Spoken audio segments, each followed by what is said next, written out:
Hi guys, I hope you are all doing very well today.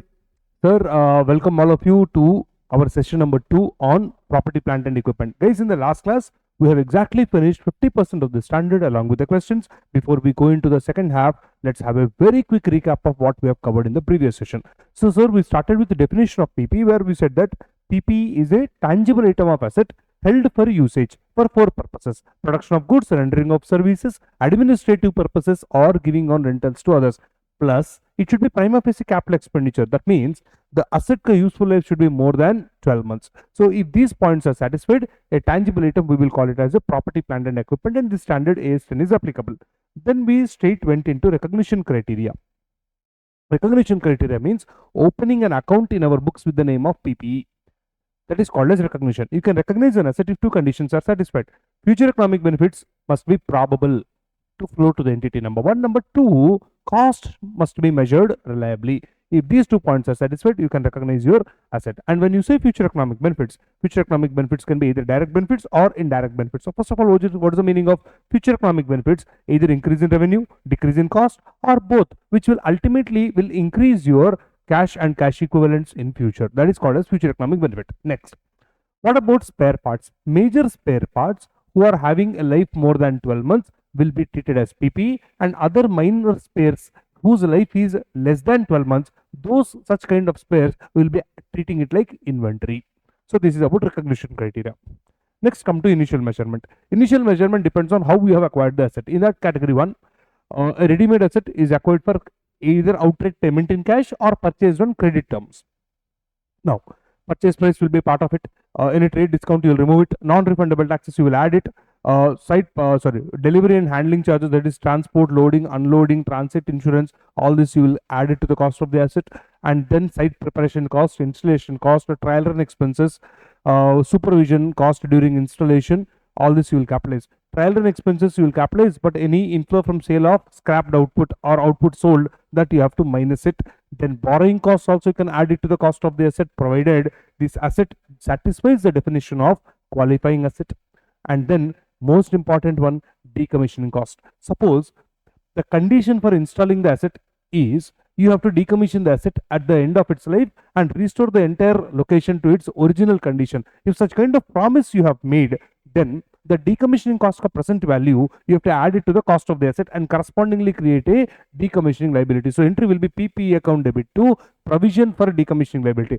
Above all points, whatever you have seen, the site preparation cost, installation cost, delivery handling charges, for all that entry is what PPE account debit to bank. You are debiting to the PPE, capitalizing to the asset, and there is a cash outflow.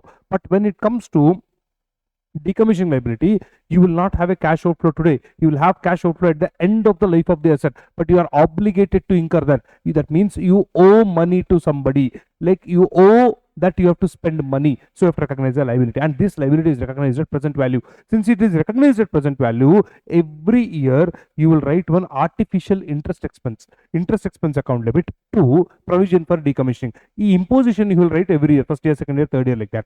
So by the end of third year, by the end of the life of the asset, your decommissioning liability, which is originally recognized at present value, every year will get compounded, and it will become the desired future outflow, at which case you will go and pay. Technically speaking, this process is called as compounding normally, but in the language of the standards, they call this as unwinding of discount. Then we said that there are certain items you are not supposed to capitalize as a part of the asset. In that, inauguration expenses, advertisement expenses, admin general overheads, relocation cost, training cost of the employees, initial operating losses cannot be capitalized. Then coming to self-constructed asset, only actual costs you must capitalize. Actual cost of material, labor, overheads. Abnormal losses cannot be capitalized. If some other asset is used for construction of this asset, or some other asset ka depreciation for the period for which such asset is used in construction of our asset, that depreciation also is treated as cost of this asset. Then you are not supposed to include any notional cost and all. And now that you are talking about construction of an asset, it is likely that it might take a substantial period of time, and therefore borrowing cost also can be capitalized. Next, during the period of construction, if any scrap comes, a scrap you sold, inflow came, that inflow can be treated as a reduction from the cost of the asset. However, if you earn anything like a parking income and all, that parking income should not be reduced from the cost of the asset, guys. Okay, sir. So this is what we have discussed. The third one, the most important one. You have acquired a PPE by giving away some assets, either with cash, without cash. You might have received cash also, you might have paid cash also, or there might not be any cash element. It's a pure barter. You received one PP, you have given one asset. Now, how will you account for this? Now, you see, guys, the standard says go and check whether the asset what you have acquired, the PP what you have acquired, and the asset what you have given up, these two are similar in terms of their future cash flows. If they are similar in terms of their future cash flows, the standard says there is no commercial substance in the exchange. There is no big difference you are going to enjoy because of this exchange. That's the plain meaning of it. And now that there is no big difference because of the exchange, what the standard says is when commercial substance does not exist, the incoming asset should be recognized at book value or carrying amount of the asset given up in such a way that gain or loss is zero. So, if it's a plain barter, entry will be what? PP account debit to asset. It to asset will be credited with carrying amount, book value. PP debit also will be debited with carrying amount only. Entry will tally.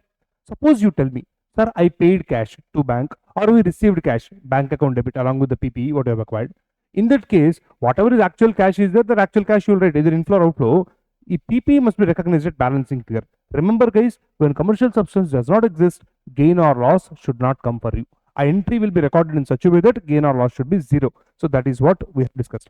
Now, if you say that transaction has got commercial substance, now what is the meaning of transaction has got commercial substance? That means the PP acquired is going to give me cash flows in future which are quite different, significantly different from the cash flows what I would have earned had I continued with my existing asset. Okay. Now, that means now that the cash flows from the asset acquired and the cash flows from the asset given up, they both are not same. It says the assets are not same. Therefore, the incoming PP must be recognized at fair value. Sir, whose fair value? Since our entire framework is initial recognition should be done at cost, my first preference always will be fair value of assets given up. So if you have given up one asset, asset ka market value plus if you have paid any cash or minus if you have received any cash, that net amount is the first preference at which incoming asset should be recognized. However, if such fair value of the asset given up could not be reliably determined, then second preference is fair value of the PP what you have acquired. So either fair value of assets given up or fair value of PP acquired, whichever is more reliably measurable actually. But first preference is always fair value of assets given up. Definitely the entry will not tally and there will be a gain or loss. A gain or loss will travel to your P&L account. This is when, sir, when there is a commercial substance. Then in special cases, importantly, we have discussed that if you have purchased an asset at deferred settlement terms, what is the meaning of deferred settlement terms is you have tried to obtain abnormally large credit period. If you obtain abnormally large credit period, what does it imply? The seller is not stupid, so definitely he will charge some interest. That interest also you agreed to pay. No problem, you pay. But the thing is that interest cannot enter into your asset cost also, liability cost also as on the first day. So you will recognize the asset and the liability payable at present value or cash price. In that interest cannot be included. So that's the only point you have to remember.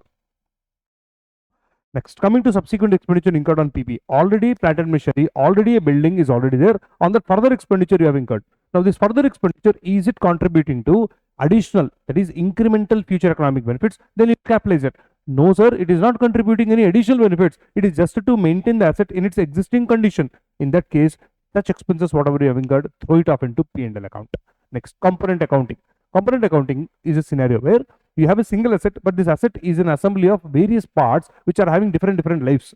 So the standard says you might show it as a single asset in the balance sheet, but for each asset do separate accounting. So when you have taken an example of a flight or a ship where multiple parts are there, the body will have certain life, the turbine will have some life, the engine will have some life, the motor will have some other life. So depending on the life of each component, you start depreciating them separately. Now, if any component is replaced subsequently, what will you do? What's the meaning of replacement? Physically, we take up the part and in that place, we will put a new part. So, whatever is the cost of new part that you will add and whatever is the carrying amount of the old part that you have to derecognize. So, that's all. That's about component accounting. Coming to major overhaul expenses. Also similar, sir. Major overhaul cost is nothing but you have to go and check detailedly whether each and every part of the asset is it functioning well or not. Is the asset fit to travel again or function again? This is most of the times a mandatory cost only. So whenever you incur this cost, you got to capitalize it. Now here the twist point is not only whenever you incur, Even when you initially buy the asset also, you have to segregate a component towards overhaul cost. Yesterday, if you remember, shipping example we have done, 40 crores asset, we set aside 10 crores towards overhaul cost, and we depreciated that component separately, even though it's part of the asset. So guys, this is where we have stopped. Now coming to hereafter, the next point, 9th point. Subsequent measurement after initial recognition. So guys, what is the meaning of subsequent measurement is, see, suppose this is beginning of year 1. Here you have purchased the asset. Throughout the year you used the asset. At the end of first year, you will provide depreciation on the asset.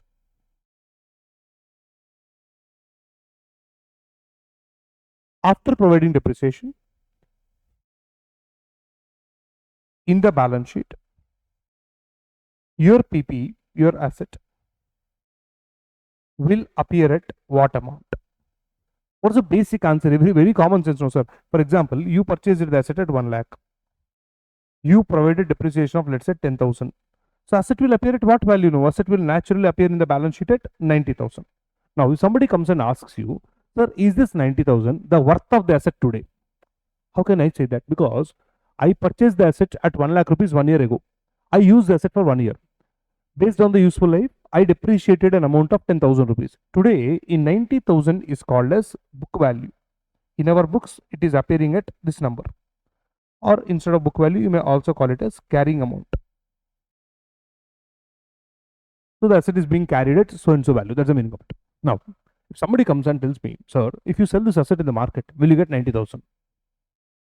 I may not get 90,000. I may get more than 90,000. I may get less than 90,000. Now, that means, are you showing the asset at its market value? No.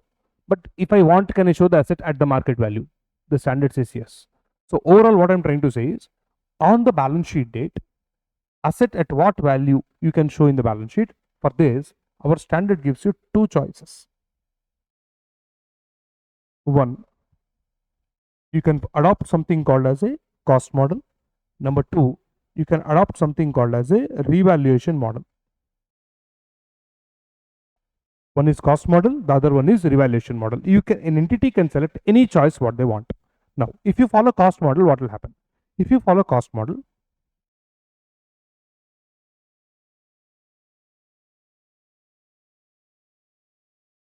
you will just provide depreciation each year. You will just provide depreciation each year and nothing else. There is one more point called as impairment loss that we will see it later on, sir. For this chapter, it is not required. I mean, ignore that. So you just will provide depreciation. So always your carrying amount of the asset in the balance sheet will be the original cost of the asset minus accumulated depreciation. Of course, there is one more point actually called as accumulated impairment loss. This impairment loss is another story, sir, that we will discuss in a separate standard called as AS 28. Timing, let's not go into that. Okay, now.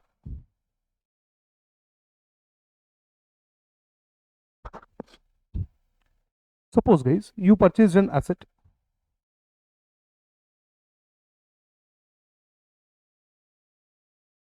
for 1 lakh rupees. By the end of first year, on 1 lakh, you are charging a depreciation of 10,000. So your carrying amount of the asset by the end of first year is 90,000. 90,000 you start here throughout second year. Second year ending another 10,000 if I provide, it will become 80,000. Similarly for third year if I try, 80,000 minus 10,000, it will become 70,000. Like that, the asset life, let's say, is 10 years. Till here, every year 10,000, 10,000, 10,000 depreciation I'm providing. A number, whatever is there, 90, 80, 70, whatever you are seeing, this we call it as carrying amount. This one, this one, this one. These are all called referred as carrying amount. Now, under cost model, what is happening is, you will just provide depreciation. Whatever number comes, a number as it is, you will show it in the balance sheet. This is perfectly okay, sir. Sir, but 90, 80, 70, these are not the market values of the asset. No, market value of the asset is something else. Then when market value of the asset is something else, why should I show the asset at this cost-based valuation? The logic for that is simple. What is the definition of PP? The PP definition is these are tangible item of assets which are held for usage. They are not held for sale. When anyway you are not going to sell them, how is that market value relevant for you? See, if I show the asset at market value, that will provide one kind of comfort to the reader of financial statements. He'll understand what is the real worth of the assets. Agreed. But if I show it at cost also, this is not wrong because these assets anyway I'm not going to sell it. Since anyway you're not going to sell it, even if I show you the market value I will never realize in my lifetime because I'll never sell it. That's the reason some people prefer to follow cost model. As such, the standard also permits you to adopt revaluation model.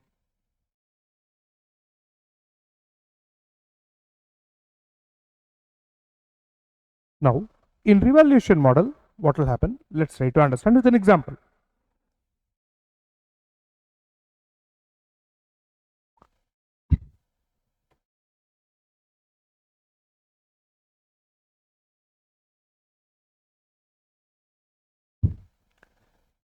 Suppose guys, original cost of the asset 1 lakh I have incurred. So by the end of year 1 on 1 lakh, I am charging a depreciation of 10,000. Now, by the end of first year, I am also giving you an extra information that the fair value of the asset is 82,000 rupees. Now, what conclusion you should not make is, I purchased for 1 lakh, directly will measure it 82,000. That is wrong, sir. You compulsorily have to charge depreciation. The depreciation is compulsory. Just because you are following revaluation model, you cannot skip depreciation. Remember that. So you provided. Then you got 90,000. What is 90,000? The carrying amount of the asset after providing depreciation. What the standard says is, the entire objective of revaluation model is to ensure that the carrying amount of the asset is not materially different from its fair value. That is a goal. So, if you feel that these two are close enough, there is no need for you to do revaluation. There is no need for you to do any fair valuation if you believe that these two are close enough. Okay. Now, sir, how will I determine that? It's a judgment call. Now, for example, in a 1 lakh rupees asset, the gap is 8,000 rupees. This is quite material only. So, we will decide to revalue. Now, 80,000 ka asset, sorry, 90,000 ka book value asset. If I am trying to measure this only at 82,000, obviously there is a revaluation loss. How much revaluation loss? 8,000 rupees revaluation loss is there. Fine, so be it. Sir, what will happen to this loss, sir? I will tell you that later on. Now come to second year. Second year, I start with an amount of 82,000. Let's say now the depreciation comes to only 8,000. This is 74,000. And now, market fair value is 73,000. Now, if you observe class carefully, my carrying amount and market value, they are almost same. They are not exactly same. 1,000 rupees gap is there, but this fellow feels that fine, 1,000 is not very materially different. Fine, do not revalue. Or is it okay like that? Of course, it's okay. Next, I started with 74,000. I got 66,000 carrying amount. Market fair value is 68,000. I felt only 2,000 gap is there. Let's not revalue. Fine, don't revalue. Come here. You started with 66,000. You again provided 8,000 depreciation. Now, the carrying amount of the asset is 58,000. Now, again, the fair value means market value of the asset. Suppose it is 70,000. Asset value increased. Now observe, 58, 72. The gap is quite significant. It is materially different. So the standard says go and fair value it. Chalo, fair value. So 58,000 book value asset, I have to update it to 70,000 rupees. That means how much increase is that? An increase of 12,000 rupees.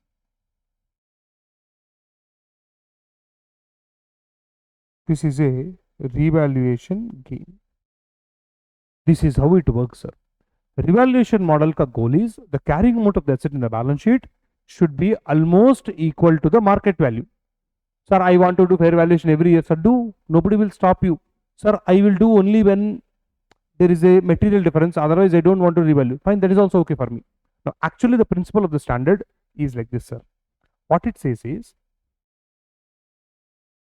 the fair value of each year, if you see, if your asset is that kind of an asset where fair value fluctuations are very high. For example, Indian real estate market, sir, the fluctuations are quite high. So if you are having a land, okay, and that land ka market value last year and this year, huge changes there, either up and down. Next year again up and down, heavy fluctuation is there. That means if fair value fluctuations are volatile, more they are dancing up and down. The standard says go and do revaluation every year. I want you to do revaluation every year since your fair value fluctuations are dancing. No, sir, my asset ka fair values are not much changing. For example, if you take US market, the value of a land 5 years ago and the value of the land today, they both are almost same. There won't be much of difference there. So fair value will change, but the fluctuation is not that much. If it is not that much, the standard says revalue the asset once for every 3 to 5 years. So this is a proof that just because you are following revaluation model does not necessarily mean that you sit and do fair valuation on every balance sheet date. That is not required. I hope this is clear. But the goal is what? Goal is to ensure that this and this, this and this, this and this, this and this, the gap should be as less as possible, right? So this is about revaluation model. Now, watch one example called as class of assets. So for example, sir, this fellow is having building 1, building 2, building 3. He is having machine 1, machine 2 and machine 3. Then he has got certain vehicles, vehicle 1, vehicle 2 and vehicle 3. Okay, now that the standard gave you 2 choices, this fellow started off making his choices. He says, this one I will follow cost model. This building I will follow revaluation model. This building I will follow revaluation model. Here I will follow cost model. Here also cost model. This one I will follow revaluation model. Either revaluation model. For this I will follow cost model. Since the standard gave you 2 choices, for each asset, this fellow is picking up choices like this. The standard says you cannot make a choice like this. Choice is given not for individual assets. You have to exercise your choice for each class of assets. That means all buildings is one class, all machineries is one class, all the vehicles is one class. So, technically speaking, class of assets, the meaning is assets having similar nature and usage. Now you get to make a choice here, either cost model or revaluation model, either cost model or revaluation model, either cost model or revaluation model, like this. You get to make a choice on class of assets. Now, assuming that all the buildings are similar type buildings, so you should have a uniform policy for all the buildings, either cost model or revaluation model. All the machines, presuming that they are the same kind of machine, same type of nature and usage, then you should have only one policy, either cost or revaluation for all the 3 machines. Same goes with vehicles also. But however, if you can prove that, sir, building 1 factory building, building 2 also factory building, but building 3 is a corporate head office. Factory building is also building only, but their production is happening. Whereas corporate head office is for administrative purposes. There, no production and all will happen. Employees will sit there, accounts department will sit there. When you are an auditor, you go there, you sit there. So these things will happen. Board meeting will happen there. So in corporate head office, there is also building, but the nature of this building is different from first 2 buildings. Therefore, the office building will become a separate class. factories will become separate class. Then you get a choice. First two buildings one method, third building another method. You can apply like that. So just for understanding, I'm doing like this. Okay, similarly, you are having three vehicles. First two vehicles, whatever you are having, let's say they are heavy carrier vehicles. Huge trucks are there. Okay. Whereas vehicle 3 is a car of MD. These two are heavy load carrier trucks. It is a car which is used by our MD. So obviously vehicle 1, 2 and vehicle 3, nature not same, usage also not same. Therefore, this will become a separate class again. These two will form into one class. So look at next. Next concept is treatment of revaluation gain or loss.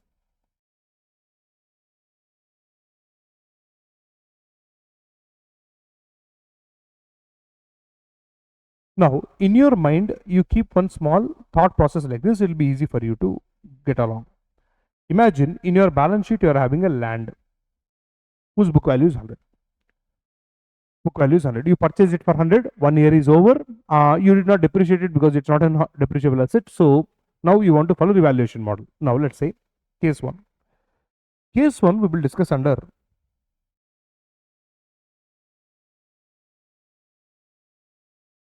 first time revaluation.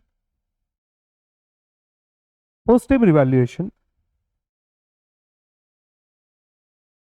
like first time you revalued and you got a gain. Let's say fair value of the land is 140. If fair value of the land is 140, which is appearing at 100 now, so if you increase the value of the land from 100 to 140, so the gain is recognized in a separate account called as revaluation reserve. For your understanding, the entry will look like this. Your land account debit to revaluation reserve with an amount of 40. The moment I write this entry, balance sheet land from 100, it will jump to 140, and on the reserve side, balance sheet left side, liability side, you will have another 40 as a revaluation reserve. So this is the treatment for first time revaluation. If first time revaluation results into a loss, let's say your fair value is 90. Okay, now first time, sir, first time a loss came. So loss is directly recognized in P&L account. This is nothing but statement of profit and loss account. P&L account, you will debit it off. So if you debit a loss to P&L account, what will happen? Your net profit will come down. Our reduced net profit only will enter into your balance sheet, other equity, reserves and surpluses. That is what will come. Okay, so you directly post it in P&L account. So first time revaluation gain will go to revaluation reserve. First time revaluation loss will go to P&L account. So this is about first time revaluation. Now, next we'll talk about subsequent revaluation.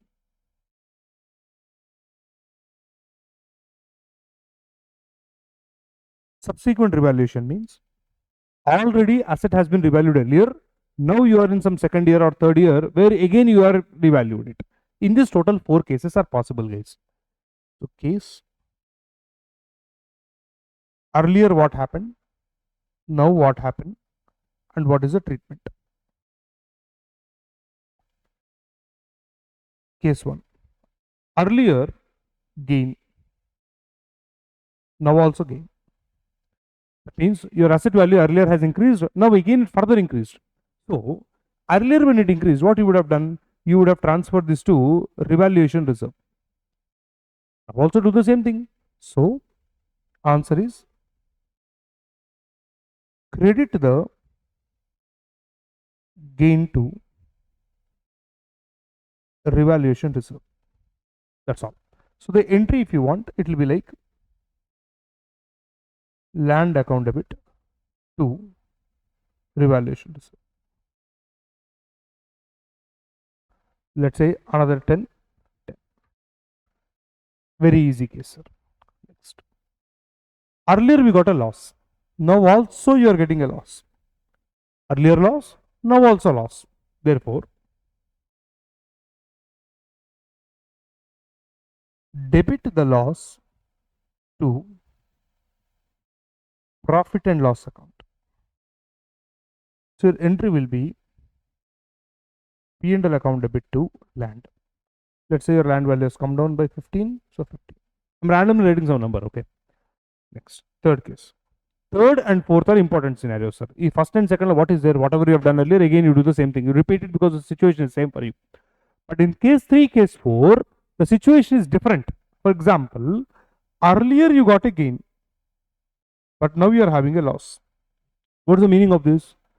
Earlier when I revalued, I got a gain, and that gain I have parked it in a separate account called as revaluation reserve in the balance sheet. Now I got a loss. So you can easily guess what the standard says is, okay, fine, you got a loss. Because of that, asset balance will reduce. A loss, don't take it to P&L account. First go and kill your revaluation reserve. Revaluation reserve is having a credit balance. You can see first time when I recognize it, it is having credit balance. Now I have a loss. A loss must be adjusted to this existing revaluation reserve. Sir, my loss is more than this, sir. Then I extra loss over and above this 40 should be debited to P&L account. Suppose, so the answer is debit the loss to revaluation reserve. Any excess loss is adjusted to P&L account. Now you must understand that now that I'm having a loss on valuation, definitely asset value will fall down. So let's say I'm crediting land with an amount of 55. Okay. That loss 55 is definitely loss. So losses, all losses will have a debit balance. So first you go and kill revaluation reserve to the extent of 40. I still have further loss of 15. This I will go and debit my P&L account. So this kind of accounting is what you have to do. So all you will do basically is you will nullify the original treatment, sir, and then give a fresh treatment for the remaining loss. Coming to the last case. Originally we got a loss and now we are having a gain. So what you would have done when you got a loss, since you got loss earlier, at the time whatever loss you would have gotten, such loss you would have debited it to your P&L account. Now that you are getting a gain, what you should do, this gain must go and it will be credited to P&L account to the extent of earlier loss. Since once upon a time I debited P&L account, now I will nullify that by crediting P&L account of the current year. So the answer here will be credit the gain to P&L account to the extent of previous loss. Sir, I credited it to the P&L account, sir, but I am having more gain beyond that old loss. Then any excess gain is recognized in revaluation reserve. So the entry will look like this. Now that today you are having a gain, definitely your land balance, I have to increase it. And you will credit to P&L account to the extent of earlier gain. For example, once upon a time you booked a loss of 10 to the extent of that. Any further gain you are getting, that you will transfer it to revaluation reserve. Let's say another 50. Like this. All these numbers questionnaire you will have, sir, then it will be more interesting for you. But as such, this is very simple, sir. See, what you have to remember is, first time revaluation, gain comes, revaluation reserve. First time revaluation, loss comes, go to P&L account. Entry also, if you want, it will be like P&L account debit to land. Okay, 10. Great. Subsequent revaluation. Subsequent revaluation, total 4 cases. Earlier increase, now also increase. Means earlier gain, now also gain. So earlier you transfer to revaluation reserve, now also you transfer to revaluation reserve. Earlier loss, now also loss. Earlier you debited to P&L, now also you debit to P&L account. Earlier gain, now loss. If earlier gain, now loss situation comes, earlier I credited to revaluation reserve, now loss also you must debit to revaluation reserve to the extent it is available. Beyond that, whatever extra loss is there, that extra loss you take it into P&L account. That is this case. Finally, earlier loss. So once upon a time, I would have debited P&L account to the loss. The loss I would have debited to the P&L account. Now I'm having a gain. This gain must go and nullify the loss which I recognized once upon a time. I cannot go to previous year and all. Current year P&L account, we will credit it off. But if you have gain more than that, then such extra gain can go to revaluation reserve. So that's all that is there. So these are the four aspects. Now that we discussed this, you can answer one small question for me. Earlier, this is the example what we have taken for revaluation model. So, okay. First year ending, I revalued the asset. When I revalued the asset, I got a loss. 8,000 rupees loss, whatever you are seeing here. Revaluation loss treatment is what? Since it's a first time loss, first time revaluation loss, this will be transferred to P&L account. Okay, next. After 4 years, you again revalued it. This time you got a gain. This is not a first time gain, it is subsequent gain. And earlier what happened? Earlier loss came. Now I am having a gain. So what should I do? This gain, to the extent of previous loss, 8,000 rupees, must be credited to P&L account. Remaining 4,000 rupees must be transferred to revaluation reserve, which means out of this 12,000, 8,000 rupees will be credited to P&L. The remaining extra gain, 4,000 rupees, that will be credited to revaluation surplus or revaluation reserve. So guys, this is the accounting treatment of your revaluation, sir. Either initial revaluation, that is first time revaluation, or subsequent revaluations. So guys, that's how we treat the revaluation gain or loss. So this is what we have done. Now, coming to something very beautiful, it's called as presentation of revaluation. It's a very, very interesting concept. Very interesting concept actually. Now, let's take one example and try to write entries. Now, you also understand when I wrote entries here while explaining the revaluation treatment, I wanted took land example. What if it is not land, but if it is some depreciable asset like a machinery or a vehicle or a truck like that, then what will happen? What difference will be there? See, accounting treatment, the difference is not there. Treatment is same, but the presentation of accounting entries will change. Now, watch this. Suppose, sir, the original cost of the asset is 1,000. On this asset, till date, you provided accumulated depreciation till now of, let's say, 400 or else let's say 600 rupees. So, the asset is now appearing or having a carrying amount of 400 rupees. So, this is your existing position. I am maintaining separate accounts. Original cost separate account, accumulated depreciation separate account. In the balance sheet, I am presenting a net. I hope you know this treatment. Okay. So it's like what I'm trying to say is in the balance sheet right now,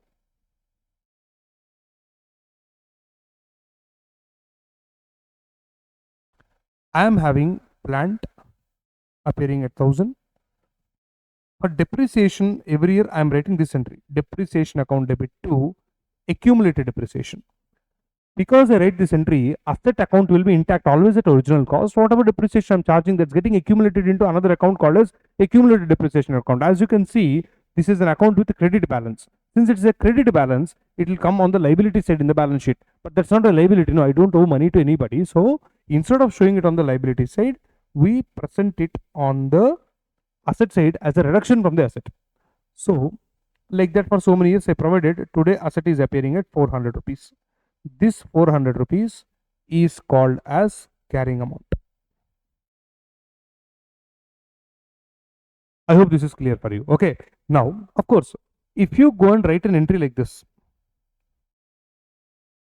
depreciation account debit to plant and machinery account. In that case, you will not have accumulated depreciation account. In the balance sheet, the plant will directly appear at 400. You will not maintain an accumulated depreciation account. So I hope you understand the difference between these two. Okay. Now,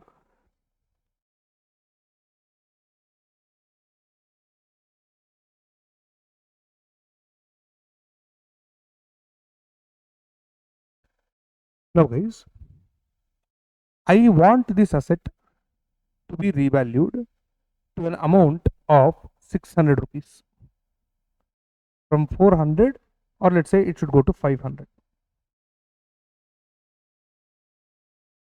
So 400 rupees asset is now getting fair valued. So 400 to 500. How much is that? 100 rupees. Very clearly this is a gain. If I ask you, first time revaluation you got a gain, what is the entry you will write? So immediately what comes into our mind? What is there, sir? Plant account, I have to increase it by 100.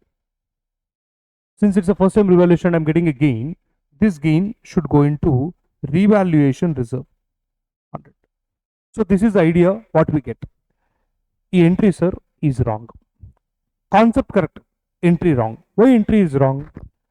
You are saying that plant is appearing in my books at 400 and I'm increasing it by 100. But actually observe, plant is not appearing at 400, plant is appearing at 1000. This is accumulated depreciation account. On a net basis, it is reflecting as 400. If you come and ask me, sir, 1000 is there in which account? I'll say plant and machinery account. If you ask me, sir, 600 is there in which account? Accumulated depreciation account. If you ask me, sir, 400 is there in which account? 400 is not there in any account.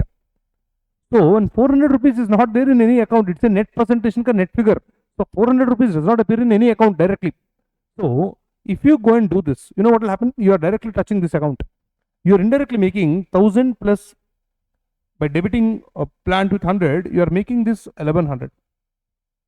And this is intact 600.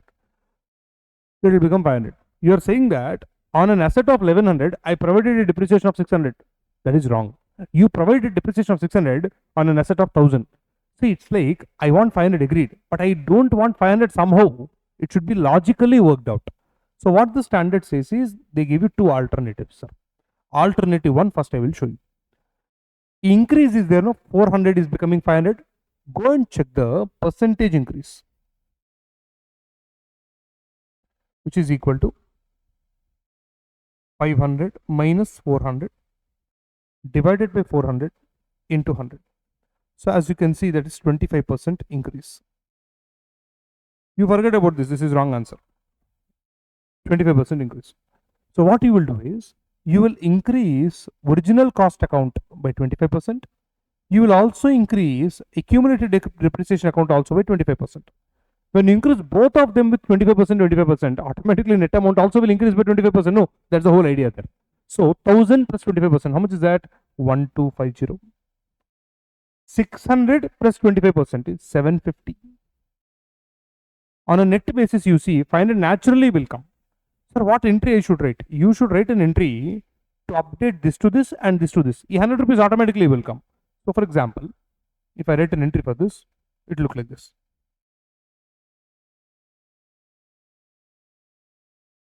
Plant and machinery original cost account I am debiting by 250 because from 1000 it has to update to 1250.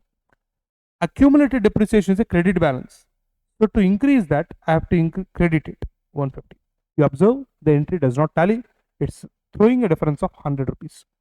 This 100 rupees will transfer it to revaluation reserve because it's a first time gain.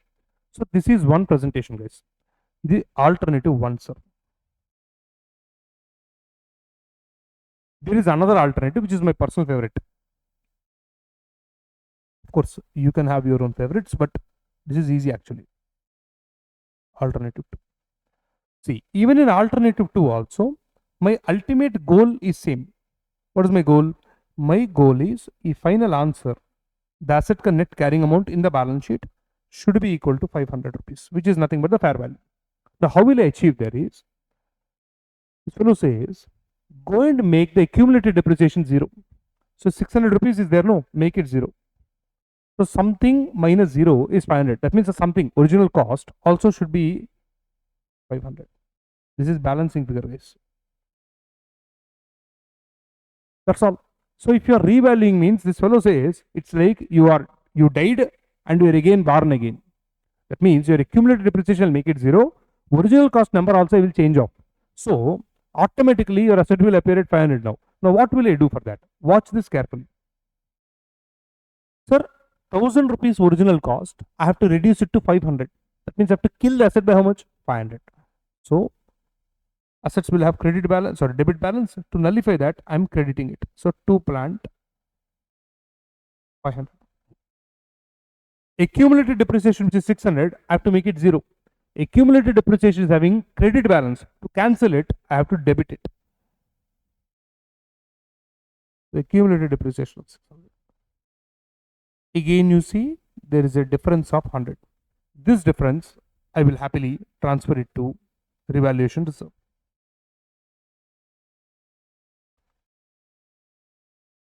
That's it. Sir, between these two, which one is right? Both are correct, sir. Both are correct. You can follow any alternative you like. And there is no harm to learn both. Learn both. What is there? Learn both. For example, if the question comes, what should I do? Write both. Or write only one. Whatever is comfortable for you, you do. No problems. Anything is okay, sir. Anything is okay. Both the alternatives are perfect. So this is how you do it, sir. Proportionately raise original cost account, proportionately raise accumulated depreciation account. Or make the accumulated depreciation 0 and automatically the original cost amount also has to be adjusted. See the difference and write the entry. So this is about your presentation of revaluation entries. See, I wrote both the ones. Next, accounting treatment of revaluation loss we have discussed. First time, subsequent. Next one, utilization of revaluation surplus. It's a very, very interesting concept. Again, last concept in revaluation surplus. What is this concept is?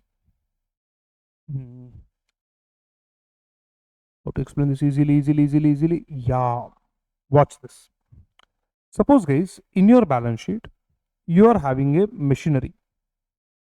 A machinery is appearing at 100 lakhs. So your depreciation per annum, assume that the life of the asset is another 10 years, so depreciation per annum is coming to 10 lakhs. Now what you have done, you decided to revalue the asset. So fair value of the asset is 120 lakhs. Observe closely guys. When I did revaluation, there is a revaluation gain. Revaluation gain. How much gain is there? 20 lakhs. This will be transferred to revaluation reserve, obviously. Now, when you revalue the asset value is increased, that is good or bad? Asset value increasing is good or bad? Obviously, asset value increase is a very good news, no? Observe closely, sir. Asset value increasing is good only, but it comes with a small side effect. Sir, what is the side effect? I'll show you. So, if you revalue it, a 100 place, now I will have 120. And here, I will have a separate revaluation reserve of 20. Okay. Now that asset carrying amount increased, from next year onwards, depreciation won't be 10 lakhs. In place of 10 lakhs, my depreciation will get revised. Another 12 years, so 10 years life, so 12 lakhs rupees per annum. This is your revised depreciation. Sir, depreciation, if it increases, what is the sad news there? Depreciation is an expenditure in the P&L account. So if you put more depreciation, what will happen to your profit? Your profit will come down. Your profit every year is decreasing by 2 lakhs, 2 lakhs, 2 lakhs, 2 lakhs, 2 lakhs. Because without revaluation, my depreciation would have been 10 lakhs. With the depreciation, sir, with revaluation, my depreciation is 12 lakhs. So because of upward revaluation, my asset carrying amount has increased, and that is resulting into a extra charge in my P&L account of 2 lakh rupees every year. I hope you are understanding. Sir, then what should I do? Now, a standard gives you one small alternative. What it says is, each year from revaluation reserve,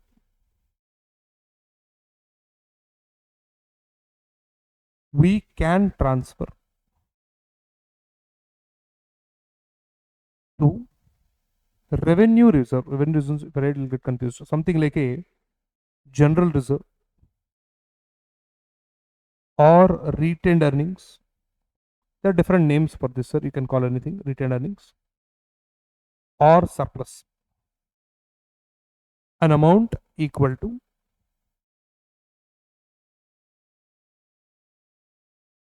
excess depreciation. So from your revaluation reserve, every year you can transfer some portion to your revenue reserves. What is the meaning of that? Simple, sir. You prepared P&L account next year. A P&L account you already throw a depreciation of 12 lakhs debit side. Because of that, your net profit reduced by 2 lakhs. A reduced net profit, where is it coming? It will come to balance sheet only, no. Where will it come in the balance sheet? It will come here. From next year onwards, your surplus from P&L account, it flows into the balance sheet. No, in the balance sheet, I will not call it as P&L account. It is surplus. Statement of P&L is P&L. A P&L net profit, when it's accumulated in the balance sheet, it becomes part of your reserves and surplus. In that, it is surplus.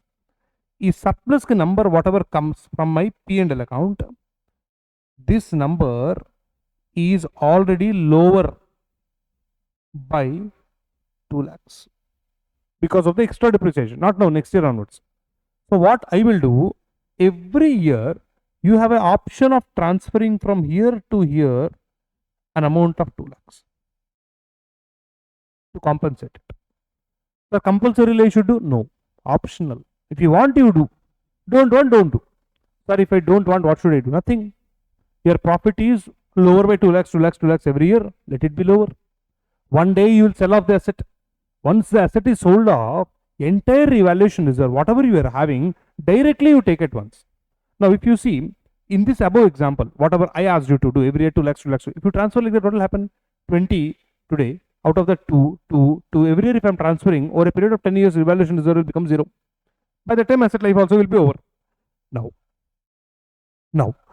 if you don't want to avail this option, the other choice is don't do anything. Directly after 10 years, write a consolidated entry. Revaluation reserve account debit to general reserve or retained earnings or surplus, full 20 lakhs amount. So the entry is fixed, sir, for you. Entry is debit revaluation reserve and credit any revenue reserves. Revenue reserve means all that surplus, general reserve, retained earnings, whatever name you want to give, you give. You can write this entry every year with an amount of 2 lakhs, 2 lakhs, 2 lakhs, or directly at the end of the life of the asset with an amount of 20 lakhs or whatever balance is there in the revaluation reserve by that time. So this is called as utilization concept. How will you use the revaluation surplus? So either to the extent of excess depreciation, you can make this transfer, or on derecognition, transfer the entire revaluation surplus. Entry law change will not be there. Entry will be same only, but whether you will write it every year or at once at the end of the life of the asset, that will change. That is optional, your choice. Any alternative you can follow. So guys, with that, we have finished off subsequent measurement on the balance sheet date. What did we study? We said that there is a cost model, revaluation model. Any choice you can select. Whatever you select, that becomes your accounting policy. Each choice is not to be made for individual assets, it is to be made for class of assets, which means assets which are having similar nature and usage. Next, if you follow cost model, all you will do is just provide depreciation. There's something called as impairment loss. If that exists, that also you have to provide. What is impairment loss? I did not discuss it now. We will discuss it later on. If you follow revaluation model, do I need to do fair valuation every year? No. However, if fair value is dancing fluctuating very highly, then every year fair valuation you have to do. No, sir, it is not that volatile. In that case, it is sufficient if you do fair valuation once in every 3 to 5 years with the objective that your carrying amount and the market value of the asset, the fair value of the asset should not be materially different. Keeping that objective in mind, you do. Next one. Then presentation of revaluation. How will you write the entry for revaluation? Told you two alternatives. Increase the original cost account also, increase the accumulated depreciation account also proportionately, or make the accumulated depreciation 0. Automatically original cost balance also you have to change, write the entry. In any way, effect will not change. Effect will be same only. Then revaluation, when you do, gain or loss comes. Again or loss ka treatment how to do. First time increase, first time decrease, revaluation reserve and P&L account. Subsequent decrease, subsequent revaluations depends on what happened earlier. So if earlier increase, now decrease, adjust to revaluation reserve. Earlier decrease, now increase, credit to P&L account, this gain. We have discussed this. Utilization of revaluation surplus, two alternatives I told you, that is that. Now coming to the next aspect, this is called as depreciation. Now,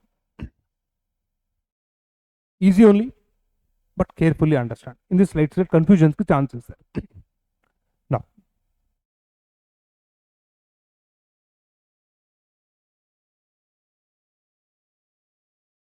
first question, why depreciation? Why should I provide depreciation? The reason for providing depreciation is, sir, the general idea what we say is, as you are using the asset, as you're using the asset, asset value comes down. Since asset value is coming down, I have to book some amount of that asset in the P&L account so that asset carrying value in my books also will come down. Not wrong.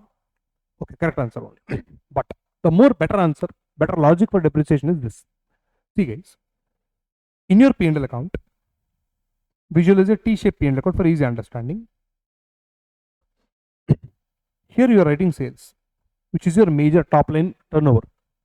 Here you are writing so many expenses. You are writing materials, you are writing labor, you are writing overheads, you are writing selling expenses. So many expenses you are debiting in your P&L account. Okay, now why are you debiting all this to P&L account is all these are incurred to produce goods and sell them. So since revenue is recorded here, the cost also if I record here, a profit number whatever I get, that will be correct profit. Matching concept. Correctly, if you match the cost and the revenue, then profit also will be correct. If all costs you write, but you forgot to write one or two items of costs, then your profit will be overstated.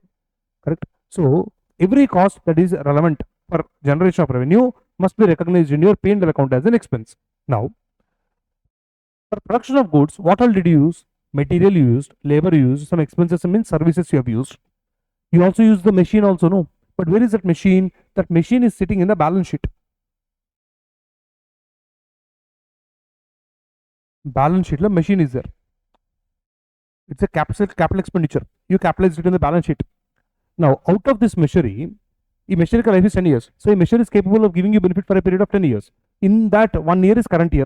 So, out of this machinery, something should come to P&L account of current year also. So, that portion, amortization means allocation. Amortization or allocation of the cost of the asset to the P&L account, that is referred as depreciation. Can somebody generate goods only with the help of this without using machinery? No. So machinery cost is also incurred in order to generate the sales. If you want the correct profit, definitely you have to provide depreciation. That's the whole logic of doing depreciation, sir. Matching concept is the correct answer for this. Now, depreciation is based on 4 things, sir. Number 1, the original cost of the asset, or in that place if you have revalued the asset, a revalued amount. That is basically the carrying amount of the asset. Number 2,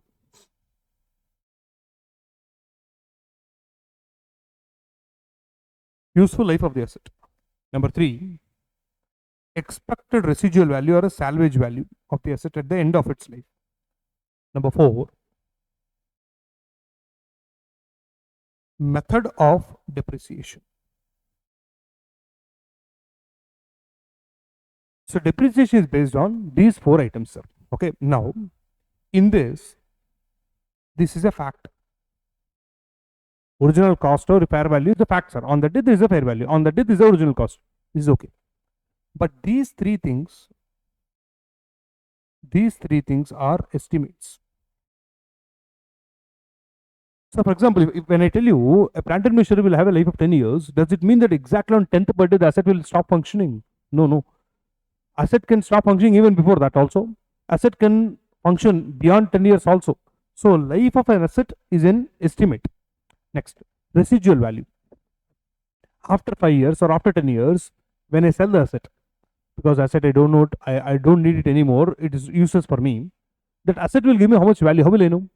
That's obviously an estimate. After 5 years, what is the residual value of the asset? How will you know that with a certainty? You will not know that with a certainty. Obviously, you got to make a estimate for that. Next, coming to method of depreciation. So, useful life, residual value, these two are clearly estimates, very easy to comprehend.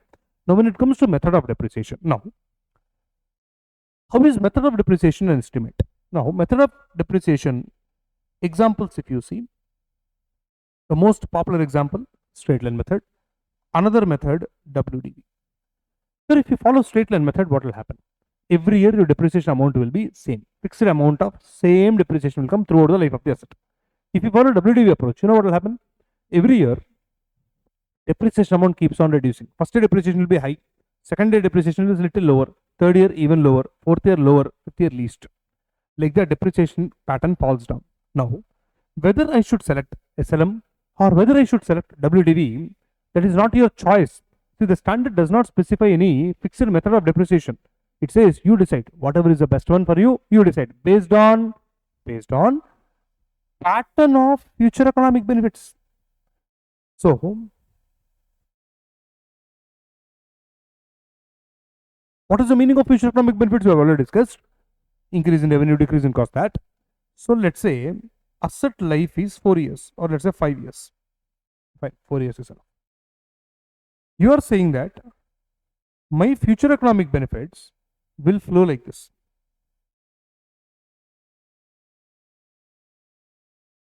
Observe, every year your future economic benefits amounts are more or less same.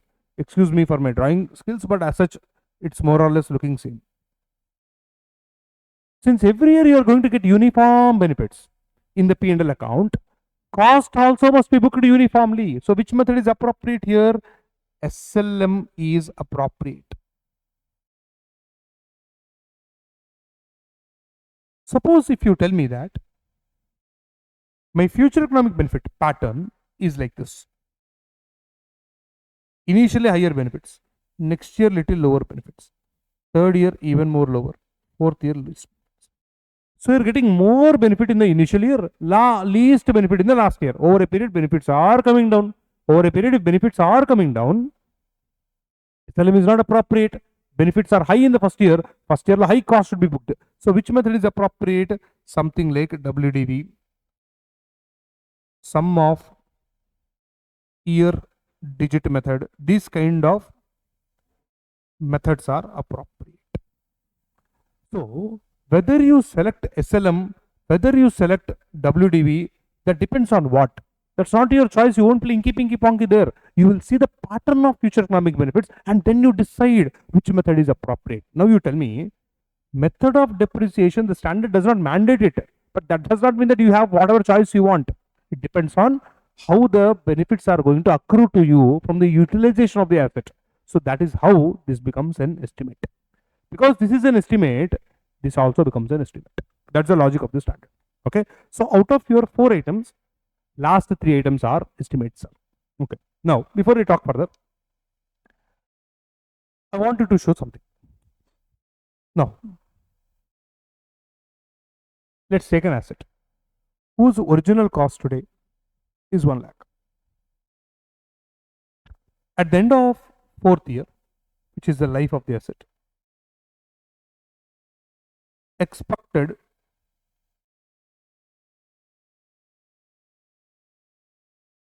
residual value is, let's say, 20,000. Okay, fine, not 20. Let's make it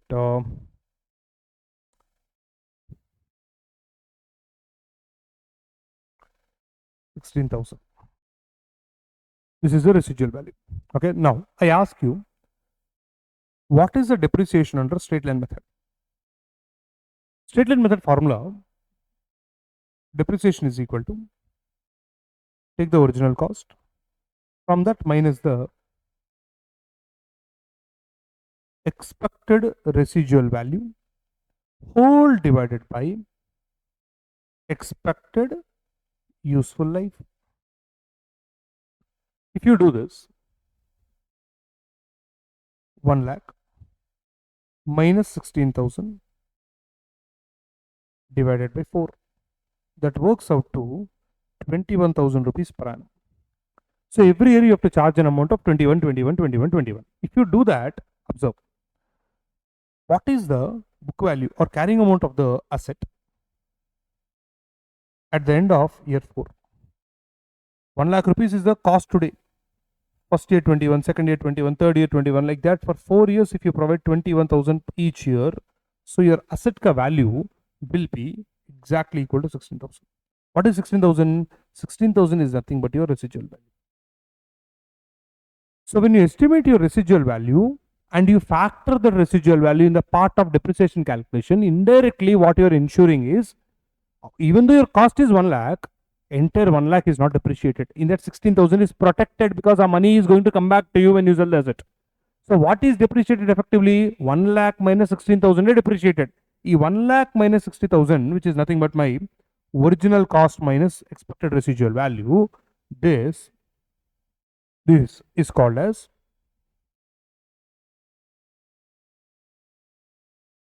depreciable amount. This is called as depreciable amount. So your goal is to ensure that asset ka carrying amount will reach its expected salvage value at the end of the life of the asset. That is the goal of any depreciation method, sir. SLM or even WDV. Let's see WDV also.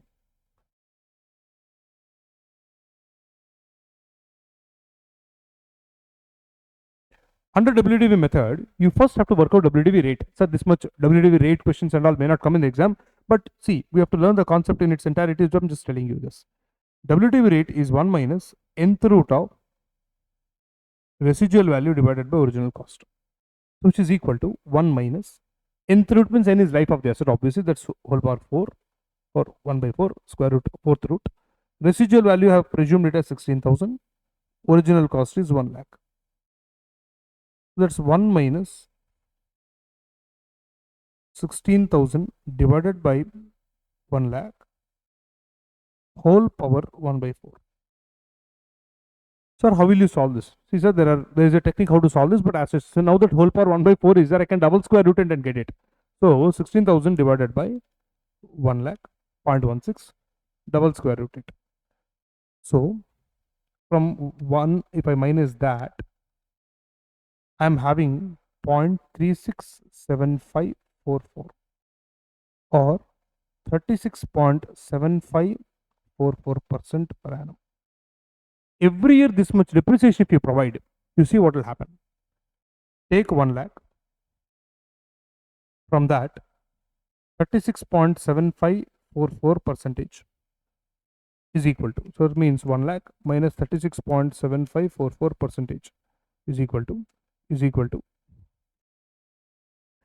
from the answer, whatever you get, from that again if you remove 36.7544%, again from the answer if you remove 36.7544%, so 3 years I provided, one more 4th year also if you provide, you will get your answer of 16,000. That means by the end of year 4, your asset carrying amount will be equal to 16,000 again.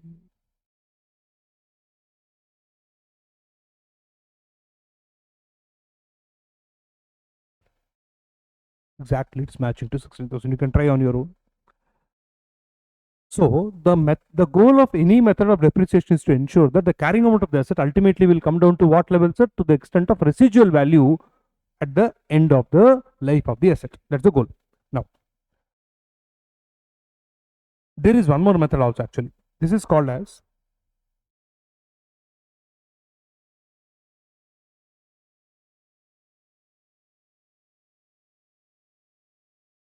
production units method. This is also one method. Now, first of all, if I have to tell you this method, first you tell me, what is the meaning of useful life? Life of the asset means what? Life of the asset is that period over which asset can be gainfully used by the entity. It is the period over which economic benefits will be derived by the entity. So life, how are we defining? You are defining life in terms of time. Like, we'll say asset will work for 4 years, asset will work for 10 years, 15 years, like that. So you are basically trying to express life in terms of the time for which you can use the asset. So for example, there is an asset whose life is 10 years. After 10 years, the asset will not work. So in a particular year, even if you do not use the asset also, asset ka life will not be elongated and all. Asset ka life will be 10 years only when life is expressed in time. But there are certain assets whose useful life is not expressed in time. For example, I have a light, okay, something like a lights which are used in a cricket match. A light capacity is 100 hours, sir. You buy a light for your stadium, 100 hours is the capacity. Now, in a particular year, no match has happened, no day-night match has happened in our stadium. So the capability of the asset did not decrease there, because the capability of the asset there is not based on time, it's based directly on the usage. So it can give you 100 hours. In the current year, you used 20 hours. So out of your total cost, 20% you book it as depreciation. Year 2, I did not use the asset at all. Okay, sir, I did not use the asset. No. Should I still charge the depreciation? Normally, the answer is yes, when the life of the asset is based on time. But when the life of the asset is based on production capacity and you are following such kind of production units method, then no production, no depreciation. That is a beauty and the special point of third method. For example, SLM, sir, I don't care whether you use the asset or not. Once the asset is ready for usage, I'll start depreciating every year. WD also same stuff. But if you are following production units method, you will not depreciate the asset if you have not used it. Okay, so it's directly connected to units. So useful life is not always measured in years. Useful life can be measured in terms of production units also. What is the capability of a machine? A machine can give you 1 lakh units. Out of that, in the current year, I produced 25,000 units. So what is the remaining life of the asset? 75,000 units. So out of the total cost, if it is for 1 lakh units, for 25,000 units, how much is the cost? That I will book it as depreciation in the current year. Second year, no production, no depreciation. Third year, again 50,000 units I produced. Again proportionately charge depreciation. Like that it goes on. That is production units method. Right. Now, watch this small example. What if there is a change in the estimates? First, by heart the rule. Whenever there is any estimate change, you have to only give a prospective effect. The change in estimate must be impacted for future periods, not for the current period. So current period in the sense from the date where the change in estimate is happening hereafter, not for the current period. Okay. Now let's take an example.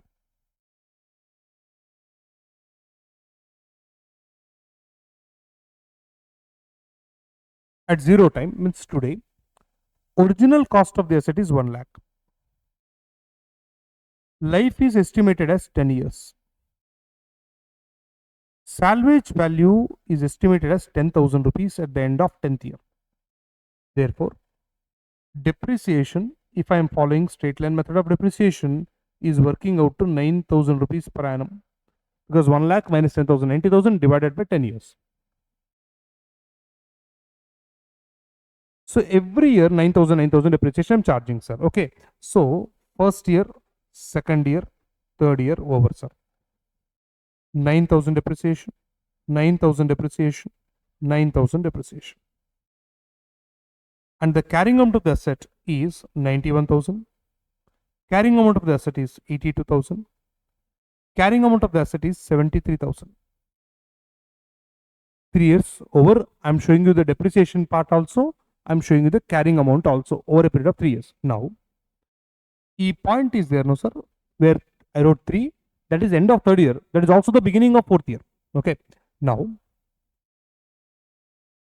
when I was standing at the beginning of fourth year, year 4, company re-estimated life as 5 years more and residual value of rupees, let's say 13,000 at year 8 end. Already 3 years is over. Asset will function for another 5 years, which means 4, 5, 6, 7, 8. So from here to here, this is your remaining life. And you are saying that by the end of 8th year, your residual value will be 13,000 as opposed to the original estimate of 10,000 rupees at the end of 10 years. Year 1, year 2, year 3, you already charged depreciation of 999. Year 3 is over. Year 4, beginning la drama is happening. And this fellow says that my estimate changed off. So now that your estimate changed off at the end, beginning of 4th year, from 4th year onwards, I mean to say from here onwards, impacts will be there. Remember, on whatever date estimate changed, hereafter. Since I changed at the beginning of fourth year, even in fourth year also estimate revision ka impact will be there. Now, sir, what is the carrying amount of the asset today? 73,000. This is carrying amount at the beginning of year 4. Now, at the end of 8th year, that is after another 5 years, you are saying that residual value is 13,000. That means out of your 73,000, 13,000 rupees will come back to you. That should not be depreciated. And the difference can be depreciated over a period of next 5 years. So that will be 60,000 divided by 5, which is equal to rupees 12,000 rupees per annum. The 12,000 rupees is the depreciation amount which you have to book over from year 4 to year 8. Every year 12,000, 12,000, 12,000, 12,000 rupees depreciation you have to keep on charging. Now, sir, if you come and tell me, sir, what if a change in estimate did not happen at the beginning of 4th year, but it happened at the end of 3rd year? Doesn't matter. Still the treatment will be same. Even if the estimate change happened at the end of 3rd year, 3rd year you will still charge depreciation of 9,000 only. Prospectively you have to pay hereafter. 3rd year is already over, no? 3rd year endingly you are standing and saying that no sir, life is only remaining 5 years, residual value changed off. Nothing is going to impact 3rd year depreciation. It is only purely prospective. That is the meaning of prospective. Okay. The same goes with change in method also. So for example, 1, 2, 3, 4, 5. Okay. Now, asset cost is 1 lakh. You decided to depreciate the asset at the rate of 25% WDV. So, first year depreciation you charge 25,000.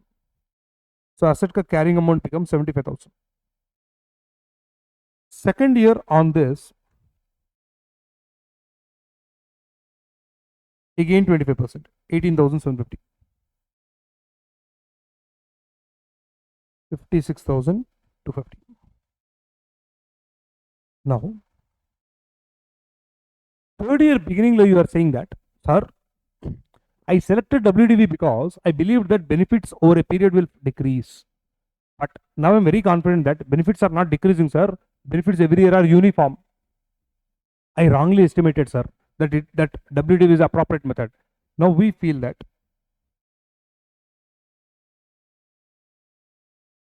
SLM is appropriate. If SLM is appropriate, fine, follow SLM hereafter.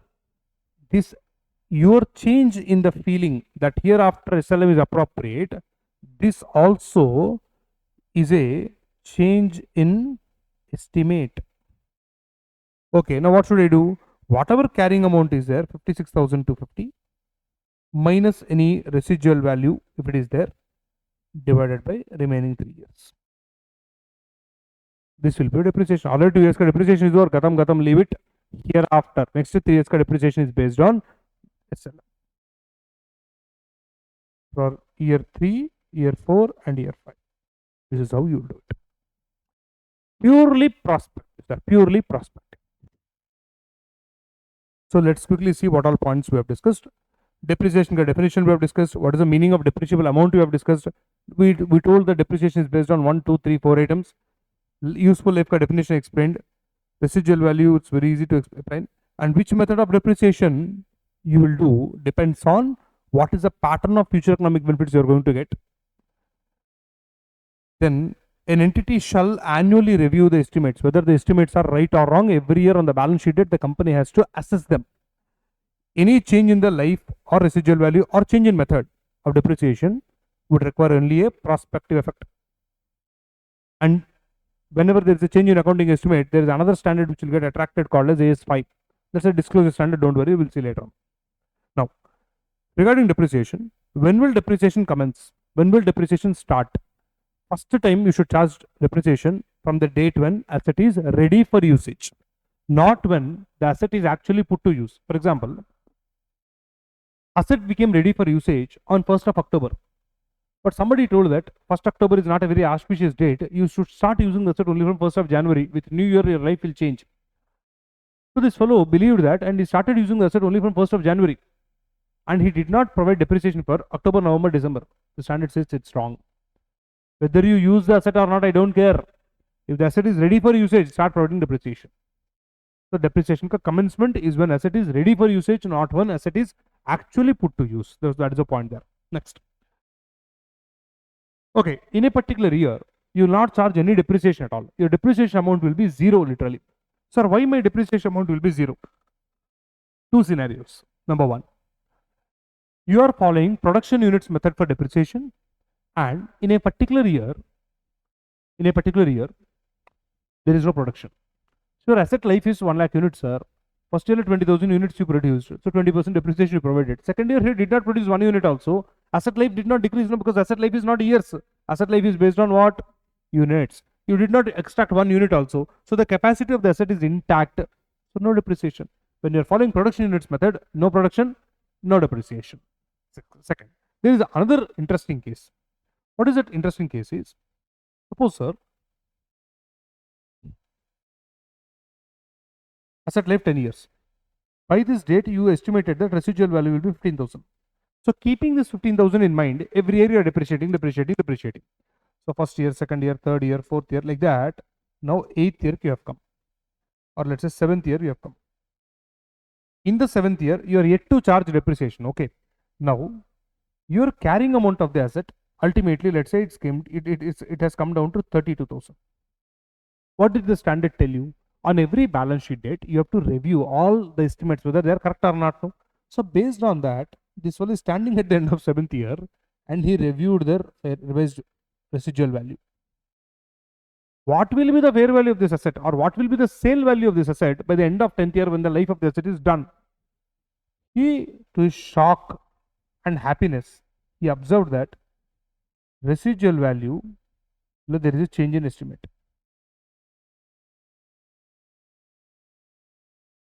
You originally anticipated that the salvage value of the asset will be 15,000. Now you are saying that the salvage value of the asset is 35,000. From 15, you upgrade to 35,000. Happy only, no? Very happy in fact. But there is a problem now for depreciation. What is that? I told you a few examples before. If you remember, let it be any method of depreciation. What is your goal? Your goal is to bring the original cost of the asset to its residual value, not below residual value, no. But here what happened technically, you see. Based on last 6 years depreciation, your asset value already came down to 32,000. And now you are standing and saying that in future, after 3 years when the asset life is over, asset will have a salvage value of 35,000. So asset ka worth 35,000, definitely it will be there. But you already dragged your asset down to 32,000. Your asset is already appearing at a value below its expected residual value. Ideally, that situation should not come. But it has come because it's not in your hand, because estimate changed off. The standard says at least do not provide depreciation now. Already asset is below the residual value.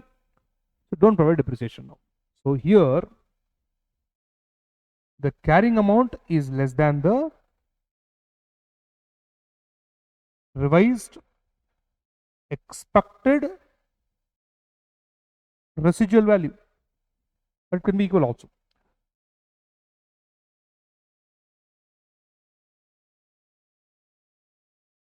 No depreciation. That's all is the idea, sir. Right? Next one. When asset is retired from active usage and held for sale, for example, an asset became outdated, sir. New technology, new model has come. You purchase the new model. You stopped using the existing model.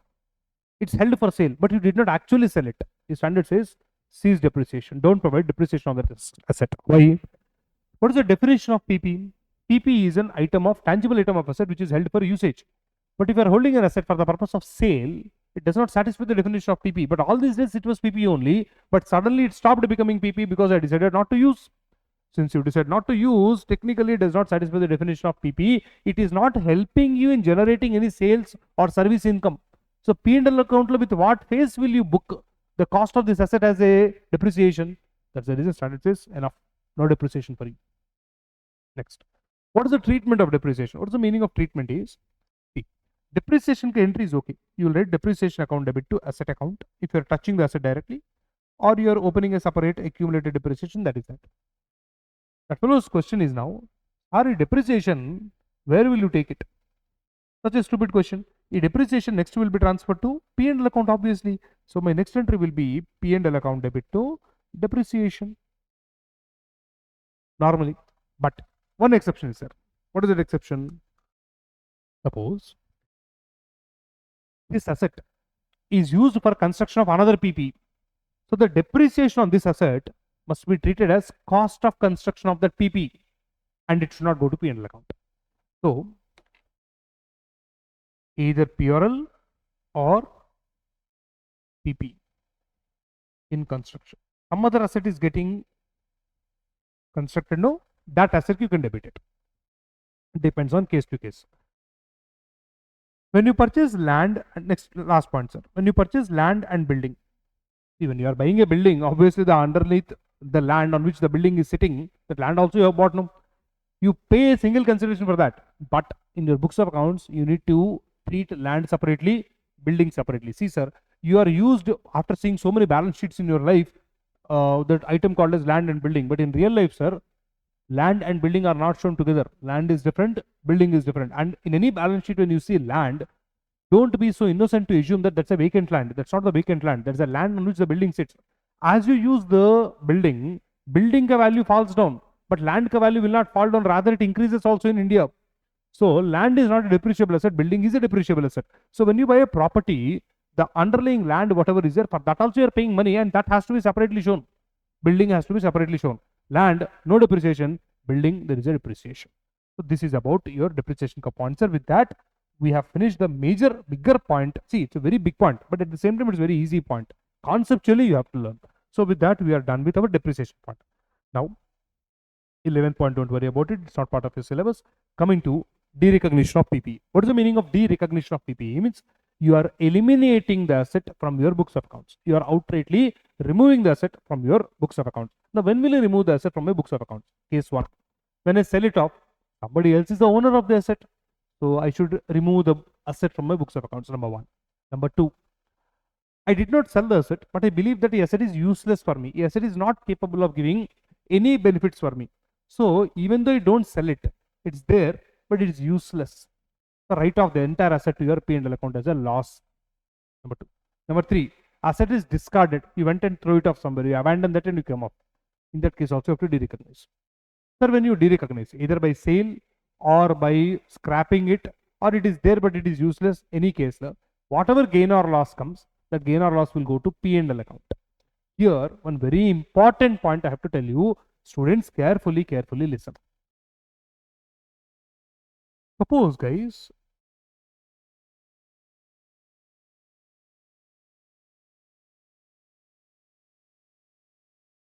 you are having a land. A land you once upon a time purchased for 100. Later on, you revalued it. Revaluation gain came 30. The asset balance became 130.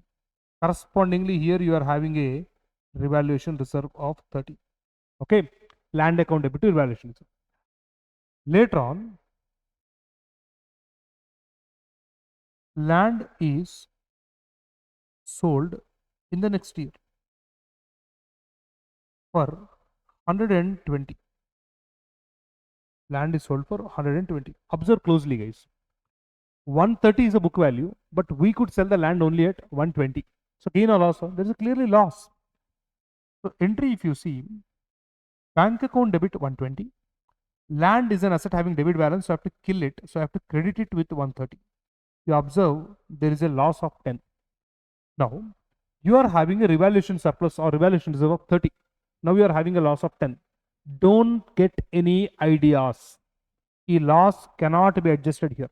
That's wrong, sir. Sir, subsequently loss comes, a loss I can adjust into revaluation reserve. No, sir. Correct. That is when, if you revalue the asset, you get a loss. A loss can be adjusted to revaluation surplus. But this is not loss on revaluation. This is a loss on sale. It is realized loss. This cannot be adjusted to revaluation surplus. This has to be debited to P&L account. So this one, you have to throw it off into P&L account. Remember very clearly, do not adjust to revaluation reserve. The very, very common mistake people do, be careful with this. Sir, then what will happen to revaluation surplus? What did we discuss before? Once the asset is sold off, a revaluation reserve cannot exist. So revaluation reserve, whatever balance is there, throw it off into your other reserves, surplus, general reserve, retained earnings, whatever name you call, adjust it off there. Cancel the entire revaluation reserve. But what is not allowed is, if 10 rupees loss on sale cannot be adjusted into your revaluation reserve. That is not permitted. Next. Last point in the standard for us conceptually is any compensation for damage or impairment to PP. So what is this compensation for damage? Simple, guys.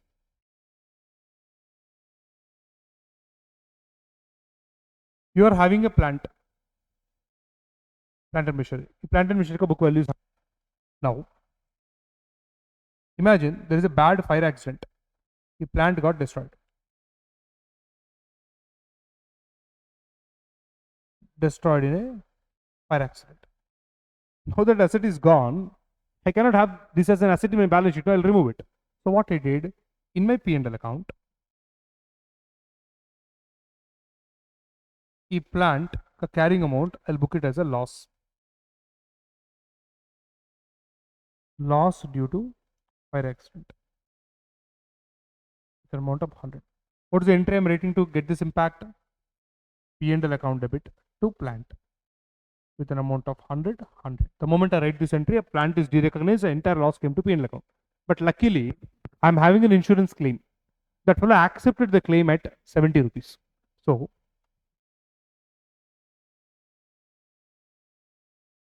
insurance claim accepted by insurance company, 75. Let's say, but it is not yet received.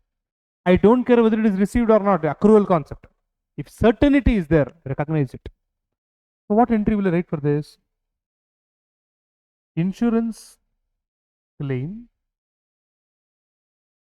receivable account debit to insurance claim income, and this will be credited to P&L account.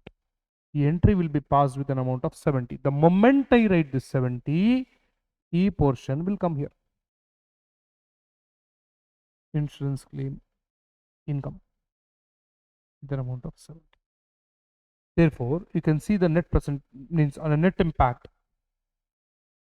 100 minus 70, net loss is only 30. 30 automatically will be part of your final profit or loss when you balance the P&L account, sir. So this is called as compensation for any damage or impairment. This you will directly record in your P&L account when the receipt of such thing becomes certain. Well guys, now that we are done with all the concepts relating to accounting standard 10, now we will go and attack the remaining questions that are there in our book, sir. So coming back to our compiler, last we solved up to 10 questions. 11th question we'll solve it towards the end, little later. Come to 12th question. It says, Arca Limited purchased a machinery for 3000 lakhs. Depreciation is charged at the rate of 10% on SLM basis for a life of 10 years, obviously 10%, 10 years. At the end of year 4, that means 4 years is over, the asset is revalued to 2700 lakhs. So there is an upward revaluation because after 4 years depreciation. What will be the carrying amount of the asset at the end of year 5 and year 6? Assume there is no change in the useful life. See, such an easy question this is. So, question number 12. Original cost of the asset is 3000 lakhs less depreciation for 4 years. See, 3000 lakhs is the cost of the asset which is supposed to be used for 10 years. Out of that, 4 years is over. So, 1200 lakhs I am removing as depreciation for combined 4 years. So, as on today, the carrying amount of the asset at the end of year 4 will be 1800 lakhs. And this asset you have now fair valued it to 2700 lakhs. So revised carrying amount 2700 lakhs. So from 1800 lakhs, you are updating it to 2700 lakhs, means you are adding a further value of 900 lakhs. This is clearly a revaluation gain, and this revaluation gain, first time revaluation upward and credited to revaluation reserve. Nobody asked us entry, so I'm not writing it, but as such this is sufficient. And now that your updated figure is 2700, your depreciation for year 5 is equal to 2700 out of 10 years, 4 years is over now, remaining life is 6. So 2700 divided by 6, that will be 450. So 2700 minus 450, that is 2250.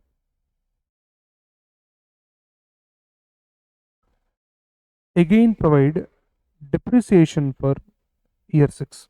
Straight line method, no sir, every year it will be same only. Again you need not even compute. So that will come to 1800 lakhs. What is this? This is carrying amount at end of year 5. This one is carrying amount or book value at the end of year 6. That's all. You just have to do depreciation. And earlier your depreciation was every year 400, now it is 450, I guess. So 3000, sorry, earlier it was 300 every year, because 3000 divided by 10 years, 300. But hereafter it is becoming 150. As you can evidently see, from 300 lakhs per annum, your depreciation increased to 450 lakhs. So 150 lakhs every year extra depreciation is coming. Now why is extra depreciation coming? That's because of your upward revaluation. If you want, you can take 900 and divide it by remaining 6 years. That will give you your 150 lakhs extra depreciation impact. Anyway, so they just ask carrying amount, so you are sorted there. Next. Question number 13. It's a good question actually. Go through it. Skanda Limited, it's a good one, sir. Skanda Limited acquired a machinery for 250 lakhs 5 years ago. Okay. Depreciation was charged at 10% per annum on SLM basis, life is 10 years. At the beginning of year 3, the machinery was revalued to 300 lakhs. So upward revalued it, with the surplus on revaluation being credited to revaluation reserve. Fair enough. Depreciation was provided on the revalued amount on over the balance useful life of 8 years. Correct, no sir? Out of total 10 years, 2 years is over, remaining life is 8 years. The machinery is sold in the current year for 112 lakhs 50,000. Wait there. Current year means when? This is end of year 5. Now how do you know this? Because he told here, you purchased this asset 5 years ago. That means by now already 5 years is over. He is telling you the story. The entire flashback is narrating. I purchased it for so and so amount. I revalued it. I started depreciating. All that story is telling. He is asking, give the accounting treatment for the above in the company accounts. What will be the treatment? If the machinery fetched only 42 lakh 50,000, that means he is changing the sale price now, and he is asking what is the gain or loss component right now. So let's see. It's a very simple stuff, sir. Asset curve original cost is 250 lakhs less. First I am charging depreciation for 2 years, because third year beginning of fair valuation happened. So 250 lakhs, life is 10 years. Out of that 2 years is over. So 50 lakh rupees is the combined depreciation for first 2 years put together. So asset ka carrying amount now is 200 lakhs.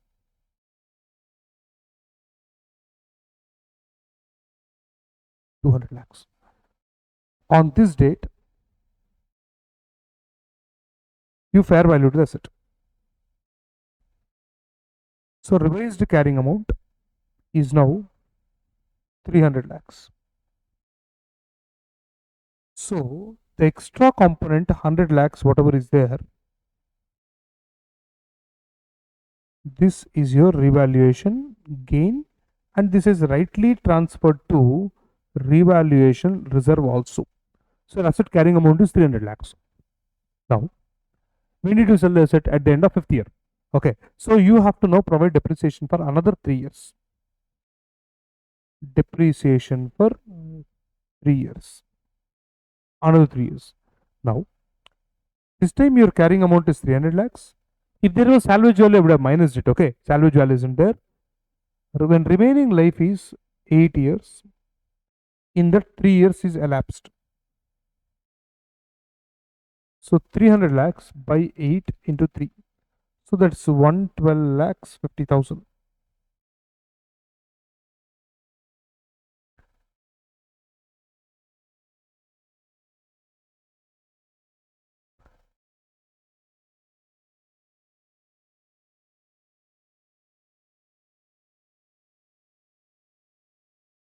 So 187 lakh 50,000. What is 187 lakh 50,000? This is the carrying amount at the end of year 5, which is also the date of sale. On this date, case 1, case 2. Case 1, you sold for 112 lakh 50,000. Case 2, you sold for something around 42 lakh 50,000.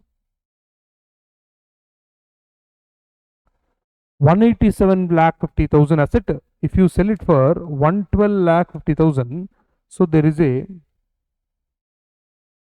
loss on sale of 75 lakhs. A loss on sale will be transferred to P&L account. Whereas if you sell 187 lakh 50,000 book value asset for 42 lakh 50,000 only, in that case your loss on sale is even higher. Your loss on sale now is 145 lakhs, and this 145 lakhs will go to P&L account. Here where you should not fall in the trap is, whatever revaluation reserve you have created earlier, this revaluation reserve cannot be used to absorb this loss. So what will happen to revaluation reserve? Revaluation reserve will happily transfer to retained earnings. So revaluation reserve of 100 lakhs is transferred to your reserves, to your retained earnings or general reserve, you merge it off. So only trap you should avoid is, see, that fellow wantedly made 2 cases in such a way that in one case loss is 75 lakhs, which is within 100 lakhs, one is beyond 100 lakhs.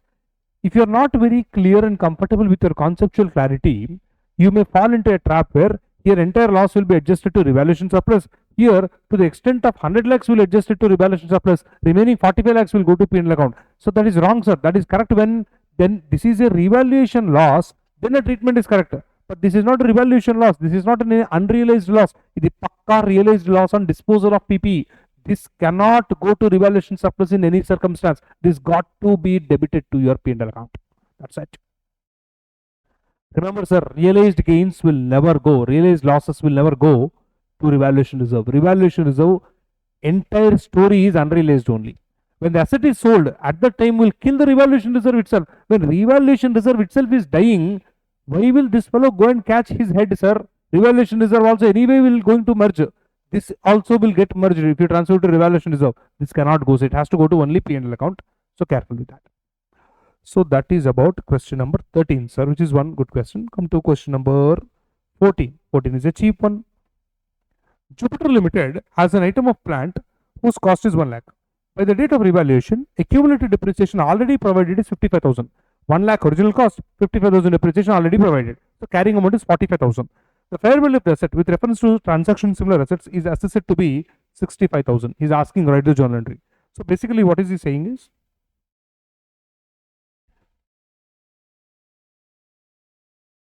your existing picture, original cost is 1 lakh minus accumulated depreciation already provided till date is 45. So asset is nicely appearing in your books.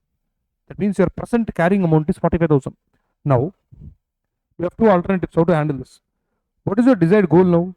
You want to make this 45,000 into the fair value of 65,000. So I want 65,000 here. Now, how will I reach? There are two ways. First alternative, go and check the percentage difference. See, as such amount is 20,000 and that is a gain also. That's okay, but percentage. 20,000 divided by 45,000 percentage is 44.44444 percentage increase. So, here you add 44.4444 percentage. Here also you add 44.4444 percentage. When you do like that, it will become 144 lakh 44,444. So that is that. Similarly, here also if I add, that will become 79,444. So naturally your amount will become 65,000. So entry, what entry I should write for this? The entry what you should write for this is your plant and machinery account. Original cost I am updating it by 44,000 chiller. Accumulated depreciation from 55,000 I am updating it to 79,000 something. So that will be 24,444. The gap whatever is there 20,000 rupees. This I am recognizing now in revaluation surplus or revaluation reserve. So this is one entry, one alternative, guys. The other alternative is I want 65,000 here. Make the accumulated depreciation 0. So automatically original cost also should become 65,000. Keep that goal in your mind and write the entry. So kill the accumulated depreciation. So debit accumulated depreciation 55,000. Plant from original cost 1 lakh, it should come down to 65,000. So plant I have to credit with 35,000 because from 1 lakh it has to fall down to 65 means plant I have to remove it. I have to credit plant by 35,000. 2. Now also I am having a gap of 20,000. This will be transferred to your revaluation reserve. That's all. The two accounts. These already we have covered in the examples. It's the same stuff. 15th one. Now, if 15th one, this I picked up from see a final question, sir, but it is 100% within our range only. It can come in the exam also, sir. So please take it seriously. Easy only. First line you have to decode correctly. Heaven Limited had purchased a machinery on 1401 for 30 lakhs, which is reflected in the books at a WDV of 17 lakh 50,000 on 1406, which means original cost 30 lakhs, but 5 years is over till now because 1401 to 1406 is 5 years. In these 5 years, 30 lakhs asset has come down to 17 lakh 50,000. So, what will we believe? A 12 lakh 50,000 gap, whatever is there, that should be the depreciation what you would have charged over a period of 5 years. Okay, now, so question number 15, Kasturi. Original cost is 30 lakhs. This is on 1401. WDV on 1406 is 17 lakh 50,000. Therefore, depreciation for 5 years period is 12 lakh 50,000. That means you can also work out annual depreciation. 12 lakh 50,000 is 5 years depreciation. So if you divide by 5 years, it will be 2 lakh 50,000 rupees per annum. 2 lakh 50,000 rupees per annum. Every year you are charging 2 lakh 50,000. Now, if asset original cost is 30 lakhs and every year you are charging 2 lakh 50,000 depreciation, from that you can guess the original life of the asset. Life of the asset is 30 lakh rupees is the cost of the asset divided by 2 lakh 50,000 rupees per annum. So 30 lakhs divided by 2 lakh 50,000, that is equal to 12 years. Now out of this 12 years,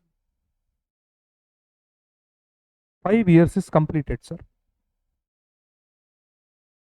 and remaining 7 years. This is remaining. This is the status as on today, standing on 1406. You observe, sir, all these calculations we made based on just one sentence given in the question up to here. The company has estimated an upward revaluation of 10% on 1406 to arrive at the fair value of the asset. So now this fellow has fair value to asset now. Therefore, revalued amount is equal to 17,50,000 already there, sir, plus 10%. 17,50,000 plus 1,75,000. So that should be 19,25,000.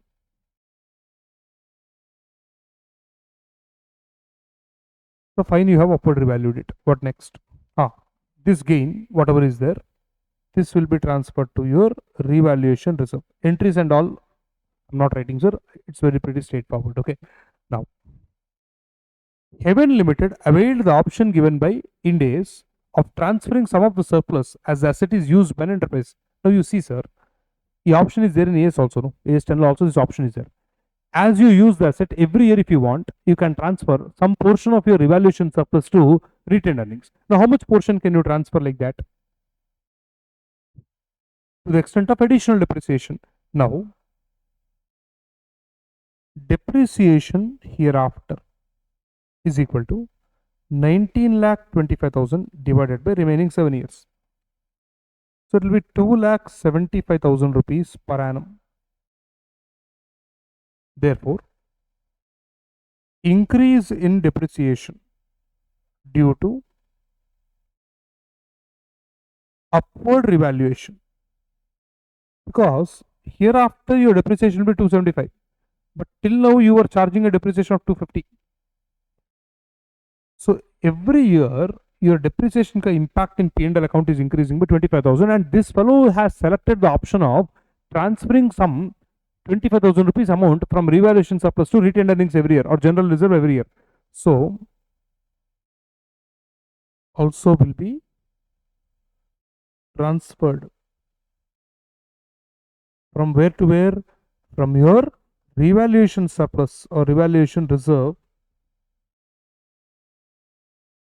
to retained earnings. Retained earnings means that surplus in the balance sheet. From P&L account, whatever flows into the balance sheet, no, that profit in the balance sheet is called as retained earnings, or you can call it as surplus. Directly balance sheet entry services. Now, let's go through the question. Now he is traveling to 1408. 1408 is when after 2 more years. The machinery is now revalued downward by 15%. Machinery is downward revalued. And the company also re-estimated the remaining life to be 8 years.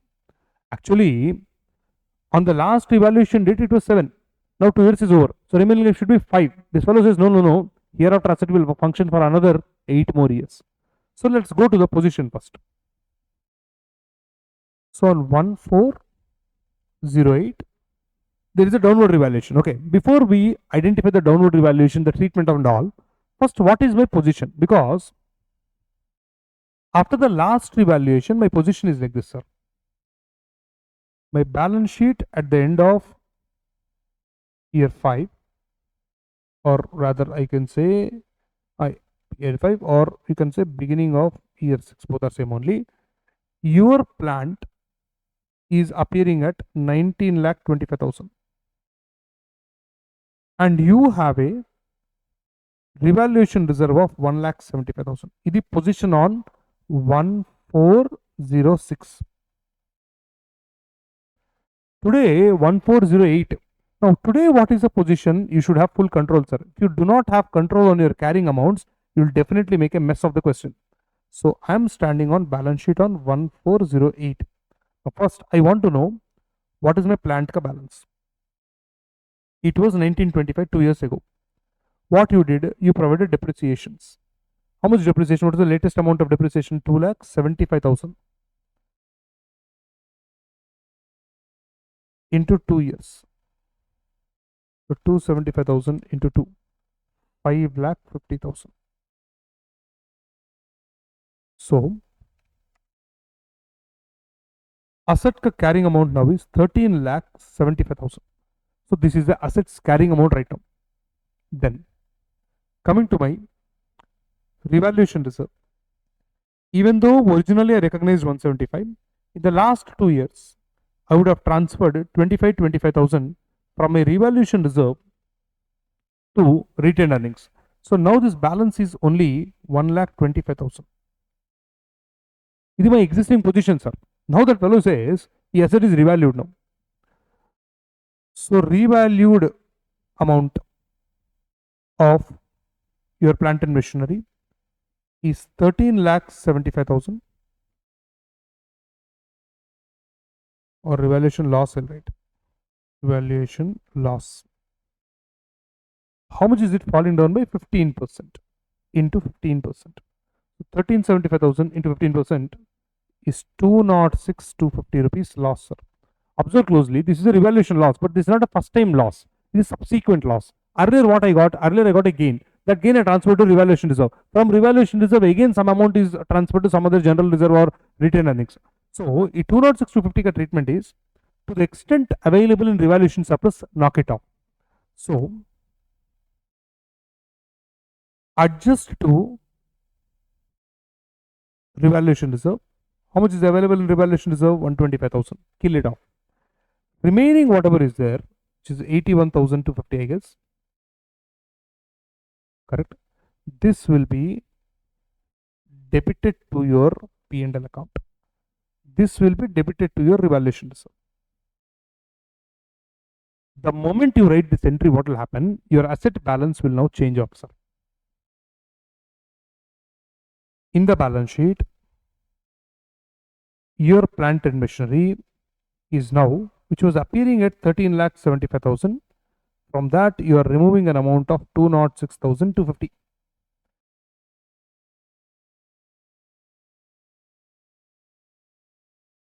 So asset is now appearing at 11,68,750, and your revaluation reserve is 0. Why is it 0? Whatever 125,000 is there, that I cancel it off. So on 1408, this is your position, sir. And now you say the remaining life is 8 years. So if your remaining life is 8 years, hereafter your depreciation per annum will be 1168,750 divided by 8, which is equal to 146,094 per annum. Within every year depreciation. Let's see what happened further. On 31st March 2010, that means after 2 more years, the machinery is actually sold for 9,35,000. He's asking accounting of this. Now after 2 more years, no. So we have to travel to 31st March 2010. So on this date, again, sir, you have to work out the carrying amount of the asset first. Carrying amount of the plant and machinery on this date. It was 1168,750 2 years ago. 146,094, 146,094. For 9th year, 10th year, I provided 2 years depreciation. So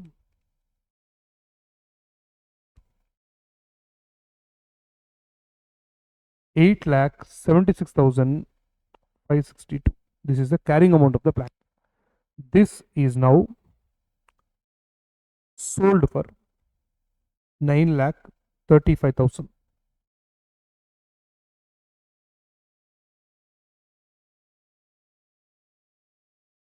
Therefore, gain on sale will be 58,438 rupees. This will be transferred to your P&L account. You don't have any revaluation reserve to be transferred to retained earnings or general reserve and all, because the revaluation reserve is already exhausted in the past. This amount will be credited to your P&L account. In the question when it came in the CA final exam, that fellow asked you to prepare a machinery account for all the 10 years. So that's a huge work, sir. From the starting you have to do. But you see, question need not be for entire 10 years. No, they can ask you only last 5 years, or they need not even ask you ledger account. They'll simply ask you to deal with the accounting treatment of it. So accounting treatment, how will you start? You will first do this basic analysis. Then you will understand that the asset is revalued. Now that it is revalued, this amount will go to revaluation surplus. And the question clearly tells you that you have upward revalued. Because of that, your depreciation component has increased. To compensate that, every year from revaluation reserve, you are transferring something to your general reserve or retained earnings or surplus. So, extra amount component you have to work out, so basically, that is that. So, after 2 more years, again there is a revaluation. This time it's a loss. By the time you identify this loss, your revaluation reserve from 175 would have already come down to 125. So, entire 206,250 cannot be adjusted to this. only partly can be adjusted. Remainder will go to P&L account. Thereafter, another 2 years you traveled and then you sold the asset. This is a gain or loss on sale of asset. This has to go to only P&L account, and that's where it goes. So that is about this question. It's a very good question actually. Question number 15. Question number 6, 7. These are all basic stuff, sir, which are based on change in the method of depreciation. Let's do one good question. Come to 17th one. See, sir, whatever examples we have covered in the concept, they are more than sufficient to cover everything, but still, for whatever worth. Quickly. An entity acquired an asset 3 years ago at a cost of 5 million. The depreciation method adopted for the asset was 10%, reducing balance method. So 50 lakhs asset, you are applying 10% per annum WDV. At the end of third year, the entity estimates that the remaining life of the asset is 8 years. Fantastic. And determines to adopt straight line method from that date so as to reflect the revised pattern of recovery of economic benefits. Show the necessary treatment in accordance with AS or Ind AS 16. Both are same only. Now, question number 17. Sir, original cost of the asset is 50 lakhs. 50 lakhs is correct only, yeah? No, yeah, correct only. 5 million is 50 lakhs only. 50 lakh rupees. You provided depreciation at the rate of 10%, 10%, 10% for 3 years. So, 50 lakhs into 0.90 into 0.90 into 0.90. So, I am having 36 lakh 45,000 rupees. So this is the carrying amount at the end of year 3. You are following WDV depreciation all these years. Third year ending you decided that WDV is not right, you have to apply SLM. That does not mean that in the third year depreciation you will follow SLM. That is wrong, sir. Change in estimate has to be done only prospectively. So, depreciation for year 4 and onwards, hereafter depreciation will be 36 lakh 45,000 divided by how many more years? 8 more years. 3645 divided by 8. So it will be 4 lakh 55,625 per annum. This will be your prospective depreciation, sir. Even though there is a change in accounting estimate at the end of third year, you cannot provide the revised depreciation in year 3. You have to do it from year 4 and onwards, year 4, year 5, year 6, unless there is again a change in the estimate. So this is about that, sir. Simple model. Even question number 18 is a very cheap one. B Limited owns an asset with an original cost of 2 lakhs. On acquisition, management determined that useful life was 10 years and residual value will be 20,000. You can do on your calculator, sir. 2 lakhs is the original cost. Residual value is 20,000. So depreciable amount is 1 lakh 80. SLM he is following. So 10 years. If I divide by 10, my depreciation per annum is 18,000. The asset is now 8 years old. So 8 years depreciation. 8 into 18,000, 144,000. And during this time, there has been no revisions to the residual value. At the end of year 8, the management has reviewed the life and residual value and determined that the life can be extended to 12 years. Out of 10 years original, 8 is over. Remaining life ideally should be 2. But this fellow says, no, remaining life will extend up to 12. That means another 4 years life is there. In view of some maintenance program adapted by the company, and residual value also will fall down to 10,000. See, all this drama is happening when you're standing at the end of 8th year. So what you do first is, first identify the carrying amount of the asset at the end of 8th year. Now, every year depreciation is 18,000 rupees. Now, 18,000 rupees into 8 years, 1,44,000. What is the original cost of the asset? 2 lakhs. So by the end of the 8th year, asset carrying amount will be 56,000. And now you come and tell me that, no sir, asset life is not 2 more years, asset life is 4 more years. And at the end of that 4 more years, asset will have a residual value of 10,000. So what is the depreciation hereafter? You observe, now the asset residual value is 10,000 rupees. You cannot depreciate 10,000 rupees. So out of your 56,000 minus 10,000. That's 46,000. 46,000 divided by another 4 years, divided by 4. Depreciation will be 11,500 rupees per annum. Prospective effect. The next question. Excel Limited has a machine which got damaged due to fire as on 31st of January. The carrying amount of the machine was 1 lakh. on the date. Excel Limited sold the damaged asset as scrap for 10,000. Now you see, sir, asset ka book value 1 lakh, fire accident. So fire kissed the asset damaged. So whatever damage scrap is there that you sold off and you achieved some 10,000 rupees. So net loss is how much for you? 90,000. And 90,000, what will happen to the 90,000? It will come to P&L account debit side. Excel Limited luckily has insured the same asset against damage as on balance sheet date. The compensation proceeds were still in process, but the insurance company has confirmed the claim. Now that company has confirmed the claim, you can recognize this as an income. And how much income can I do that? The compensation of 50,000 rupees is receivable from the insurance company. So what will I do with this 50,000? 90,000 loss, I am debiting it to P&L account. No. So this 50,000 rupees gain or income also I should credit to P&L account in such a way that the net loss is 40,000 rupees. So this is about question number 19, sir. These are all simple questions you can handle. Now come to question number 21. This is a kind of a case type question which is there in the study material. Let's quickly go through it. The entity gave the following note in its financial statements. Notes to accounts, so they wrote something. What did they write? The company chooses not to charge depreciation on PPE on account of. Oh, he decided that he will not provide depreciation, it seems. Why? Number one, annual maintenance contracts being expensed, thereby ensuring timely repairs of plant and machinery. Oh, what is he saying? The asset is in working condition. To maintain this in working condition, whenever asset is getting repaired and all, a repair cost I am debiting it to P&L account. So again, depreciation I need not debit. I need not charge depreciation because repair cost we are incurring. As long as we are repairing the asset, whenever the asset is not functioning, asset ka value is intact. That's what he says. Now that is obviously wrong justification because you provide depreciation to ensure correct matching of revenue and cost. Number one. Number two, as you use the asset value can come down because of wear and tear, normal usage. Sometimes passage of time also will reduce the value of the asset. So to cover all that, definitely depreciation you have to provide. You are saying that I am booking maintenance expense in P&L account, therefore depreciation I will not charge. The argument is not acceptable because your machinery suffered some repair. Okay, to repair or to correct that you incur some cost. That is repair expenses.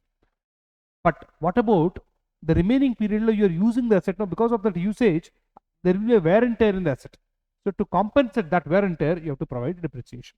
The first justification wrong. Second one, depreciation being a non-cash expenditure has no impact on the cash flows.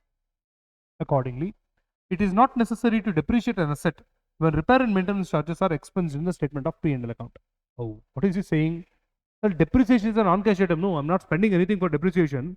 So why should I even book it in the P&L account is what that fellow is arguing. This is a wrong argument, sir. Expenses need not be cash. Expenses can be non-cash also, number one. Number two, depreciation is non-cash, true. But why are you providing depreciation? Because we are having a plant and machinery. And plant and machinery is purchased by cash only, no. So prima facie, plant and machinery is not a free gift or something. Plant and machinery is bought by spending something. So the original item itself is a cash item. Since it was not coming to P&L account in the year of purchase, it is there in the balance sheet. Every year some portion of that you have to amortize. And the reason for depreciation is not about cash or non-cash. It's all about what are the various expenses you have incurred in order to generate the revenue. Matching concept is the reason for depreciation. The second justification, whatever he says, not acceptable. Number three, the value of certain assets like property increase with passage of time and hence charging depreciation does not make sense. So what is he saying is, I have a building. A building value is increasing. Building is a prime location compared to last year. Current year, building value has increased. This building value has increased. He says, I'm not charged depreciation. Now you see, sir. Standard says, whether the building value has really fallen or increasing, I'm not bothered about that. Did you use the building for the purpose of generating your goods or services or admin purposes? The answer is yes. And that revenue is there in your P&L account credit side. So debit side, definitely depreciation has to be booked as a cost. Otherwise, matching concept will suffer. Of course, if your asset value has risen, you always have the choice of adopting revaluation model. If you adopt revaluation model, what will happen? Again, increase the asset back to its market value. Call it as a revaluation surplus. Who is stopping you? But not charging depreciation is wrong, sir. Charging depreciation is mandatory, sir. Mandatory. Next. At the end of the useful life, the asset is ultimately sold. Since the asset is at cost due to no depreciation, exact profit or loss on sale of asset is stated. What is he trying to say is, if I don't charge depreciation at all, asset will always appear at what value? Cost. And after some 5 years or 6 years, when you sell the asset, since your asset is appearing at original cost versus sale price, you will match and identify the original gross gain. So not charging depreciation is good. That's what he's saying. The idea is wrong, sir. So profit or loss is not based on sale price versus original cost. Profit or loss in our accounts is based on sale price versus carrying amount. You have seen so many questions till now. How did you get that gain in the previous sum, 9,35,000? You compared with the book value. Okay, there is no rule that gain or loss is sale price minus purchase price. That is not how it works. You have to compare sale value with the carrying amount, not with the purchase price. So even the last fourth justification, whatever that fellow gives, that also is not acceptable for us. So that is about this 21st question, sir. Sir, hereafter most of the questions are small theory questions, and they are small derivations of whatever we have covered or variants of whatever we have already discussed. So I suggest you can solve these sums on your own, small ones. I will do one question number 11, which I have skipped it. I'll do it towards the end. So that question will solve. Question number 11. It's a good question, sir. It's a study material question. Please go through it. Akshar Limited installed a new plant at its production facility and incurred the following costs. Number 1, cost of the plant as per supplier invoices is 30 lakhs. In the brackets is very clearly telling you above that it is not a qualifying asset. What is the meaning of it? If you incur any borrowing cost in relation to this asset, or you take deferred credit from the supplier, interest whatever you are paying, that interest cannot be added to the cost of the asset because it is not a qualifying asset in accordance with A16. Of course, A16 we will do later on. We will get more clarity on this. Initial delivery and handling costs. This you have to capitalize. 30 lakhs will capitalize. This also will capitalize. Site preparation cost will capitalize. Consultant fees for advice on acquisition of plant you will capitalize. Interest charges paid to supplier against deferred credit. No capitalization because it is not a qualifying asset. This building, this plant, whatever is there, it is not a qualifying asset. Next one. Estimate of dismantling and site restoration cost is 50,000 rupees after 10 years. So you need to incur some decommissioning cost, dismantling cost. You can capitalize, but not at gross value, but at present value. That's the reason in the bracket that fellow is telling you the present value of that 30,000. Then operating losses before commercial production. Before you start full-scale production, even the asset is ready for usage, initial period you may suffer some losses. That losses cannot be capitalized. Already we have discussed. Now, up to here, what all we have discussed, let's quickly make a sum total of all of that.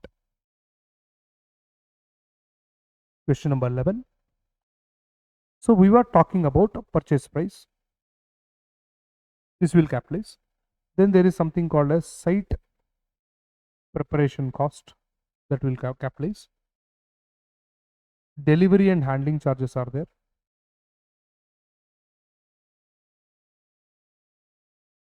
This also we will capitalize.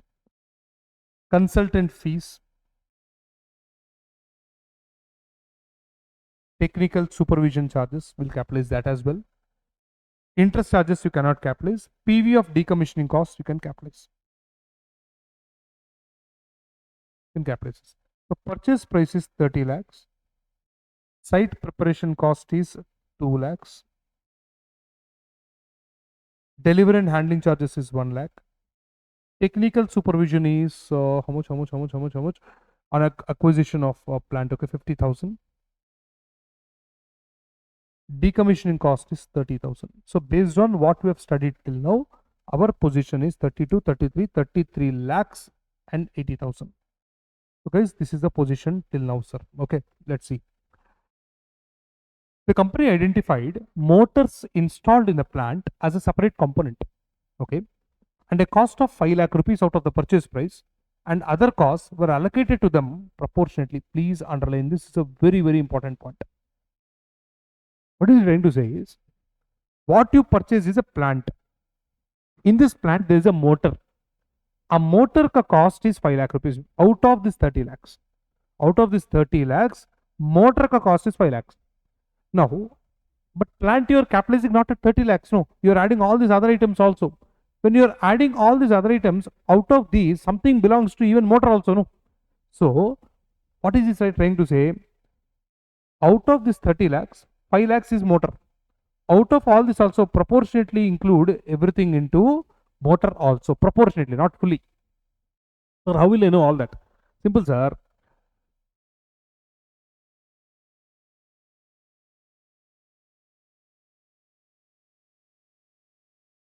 Motor is one component, okay. This is remaining plant or remainder plant. Proportionately you allocate is what he's saying. What is the hint he has given us? Hint he has given us is 5 lakhs is the cost of the motor alone when the overall cost is 30 lakhs. That means it is 1 by 6. What is he trying to tell you is, out of the total cost of the plant, purchase price of the plant, 1/6 is motor component. So out of every other item also, 1/6 you can allocate it to motor. So what am I directly doing? 1 by 6. This is remaining 5 by 6. So 33 lakh 80,000 I take and do 1 by 6. So what am I getting here? I'm getting 5 lakh 63,333. If 5 lakh 63,333 is including 5 lakhs also, our remaining chiller cost also proportionately capitalized, minus 33 lakh 80,000. So that will come here, 28 lakh 16,667. So this is the meaning of it, sir. And whatever. The company estimates the life of the plant and those of the motors as 10 years and 6 years respectively. Plant 10 years, motor 6 years. That's the reason no, they are capitalizing separately. So motors 6 years, plant ka life is 10 years. Perfect. So let's work out depreciation also. See, as we read the question, I'm solving just to save some time for us, sir. This is 93,889 rupees per annum. 563,333 divided by 6. Correct. Whereas this is easy only, no? Depreciation will be 22,81,667 per annum. So this is a picture right now, sir. Now, at the end of 4th year, some drama is happening now. At the end of 4th year, what is the drama? The company replaces the motors installed in the plant at a cost of 6 lakhs. So actually, motor car life is how much? 6 years. Till now, 4 years are over. After 4 years, this one is replacing the motor with a new one. The cost of the new motor is 6 lakhs. And the life of the new motor is 5 years. Fine. What about the old motor then? Old motor is removed and thrown off. They did not tell anything about selling the old motor, so we believe that it is not sold, it's scrapped off. So entire carrying amount of the existing motor component approach, the old component you have to derecognize it. New component you will capitalize it. So this is what happened, sir. Also, the company revalued the entire class of fixed assets at the end of year 4. The revalued amount of the plant as a whole is rupees 25 lakhs. What is this 25 lakhs? Careful. This is not of the remainder plant. Plant as a whole. Entire plant ka market value is 25 lakhs on revaluation, 4th year ending. In this entire plant, a new motor is also included. A new motor ka cost we already know, that is also the fair value because just now I bought. So in the 25 lakhs, 6 lakh rupees is motor ka cost. Anyway, there are too many points. One by one we will do. Now let's come to at the end of year 4.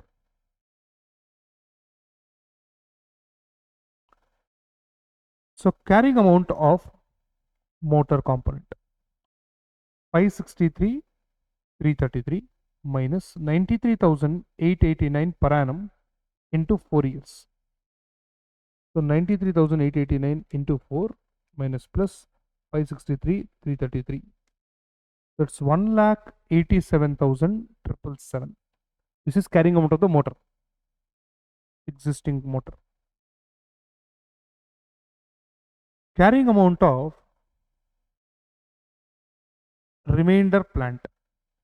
The remainder plant originally we recognized at 28,16,667 minus 2,81,667 into till now 4 years is over. 281,667 into 4.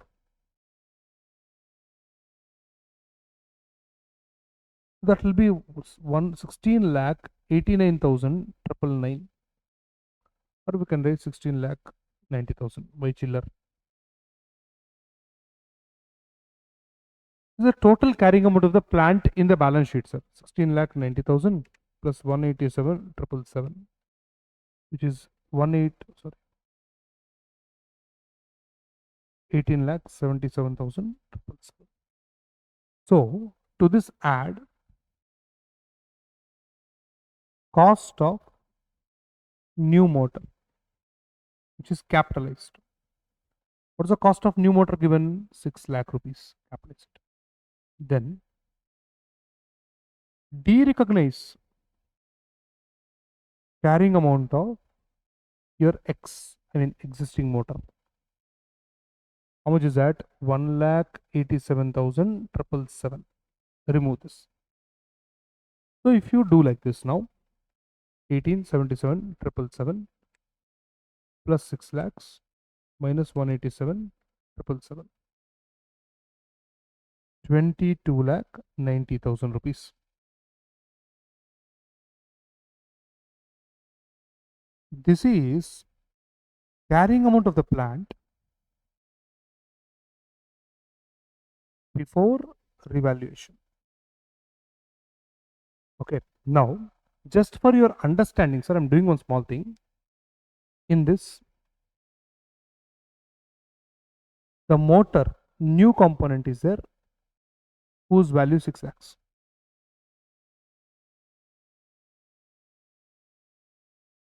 Remainder plant value 16,90,000. This is the story, sir. Now,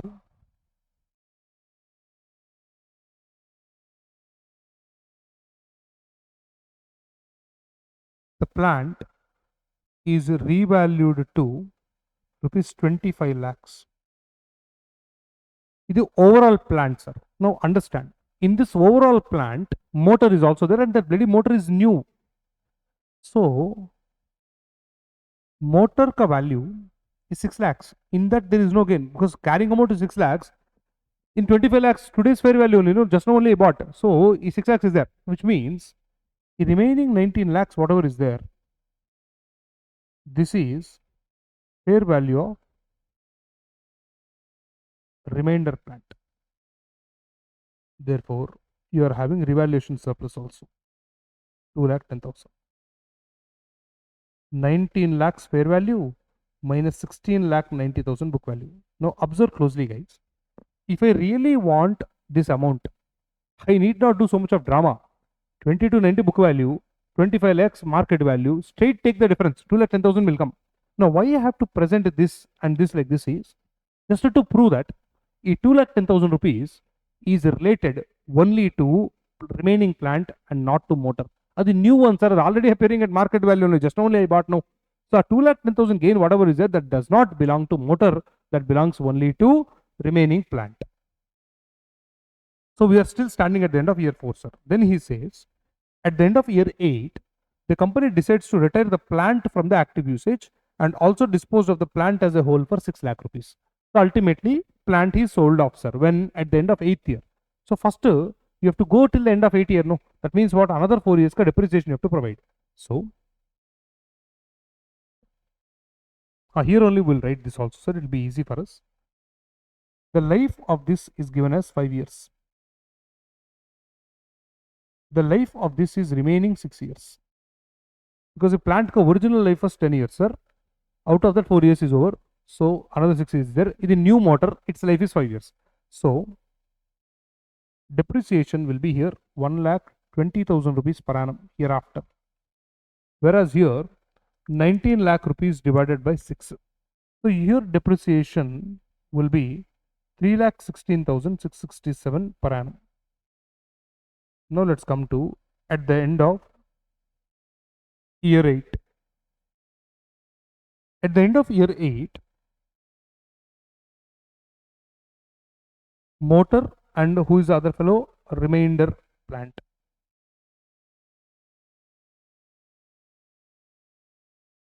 So you are having a value of 6 lakhs and this was having a value of 19 lakhs minus depreciation for 4 years, which will be 1,20,000 into 4. 4,80,000 here, and here it is 316,667 into 4. So it will be 12,66,667. So if you observe now, what is their carrying amounts? This is 120.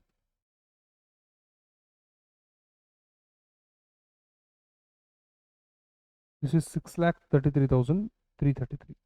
So this is carrying amount at the end of year 8. Sir, entire plant you sold off, sir. Now that entire plant you sold off, for what value did you sell it, ma'am? For 6 lakh rupees you sold off. Now, technically, if you see, the entry will be this, ma'am. Bank account debit 6 lakhs.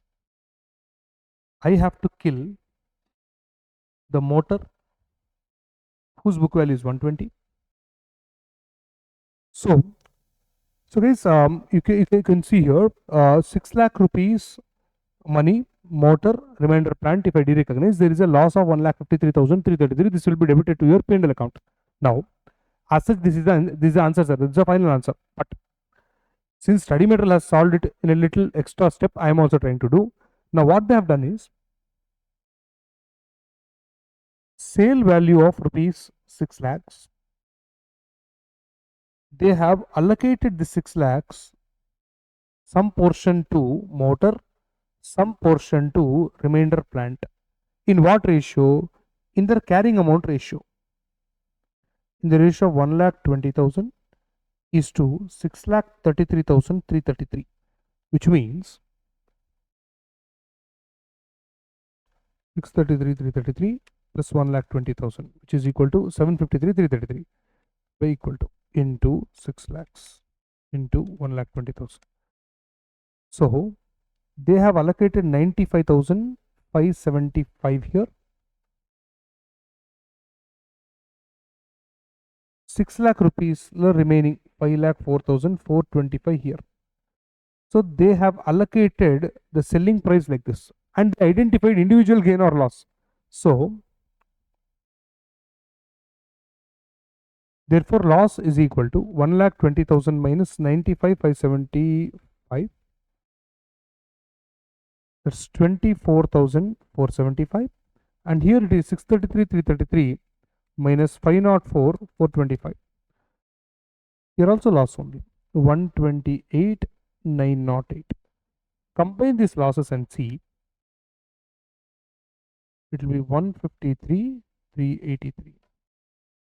383 I got. How should I get 153,383? You should get 153,333. No, 1 second.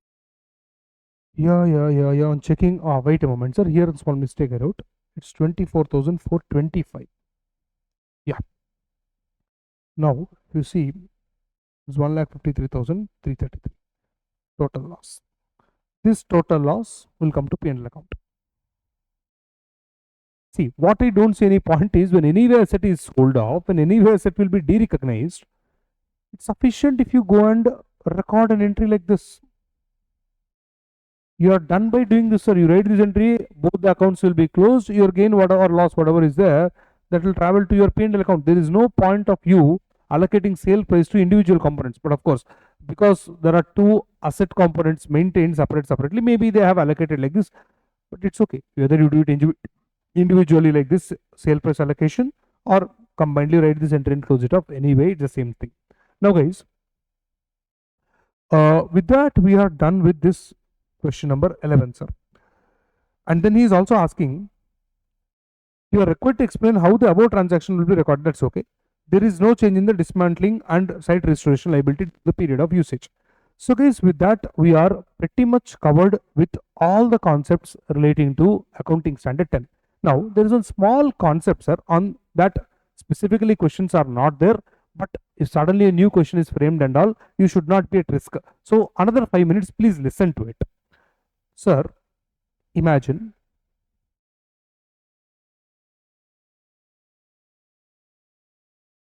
five years asset, sir. Life is 5 years. First day, you purchased the plant.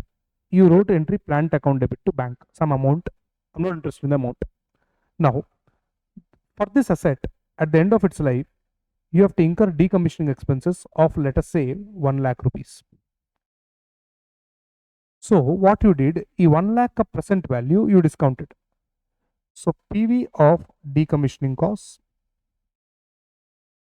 1 lakh into PVIF 10% fifth period 1 lakh into 0.6209, let's say 62,090 first day. For this, what is the entry you are writing? You will write plant account debit to provision for decommissioning liability 62,090, 62,090. Now, first year is over, second year is over, sir. Today, if I show you the balance sheet, in the balance sheet, a plant naturally will be appearing at some amount, sir, after depreciation and all. But whereas my provision for decommissioning, what will happen to it? Every year on this decommissioning liability, I have to go on adding interest and all. So take 62,090 plus 10% plus 10%. Every year interest you are accumulating it. So this over a period of 2 years plus 10%, again plus 10%. That will make it to 75,130 roughly. Okay. This is all fine, sir. If you leave it for another 3 years, 75,000 will eventually become 1 lakh and you will pay off the liability. Now, you are standing at the end of year 2 and you are projecting that the decommissioning expenses is revised to 1,50,000 in place of 1 lakh. In place of 1 lakh, it's going to be 1 lakh and 50,000. Another 50,000 extra cost you have to incur. That's what you are saying.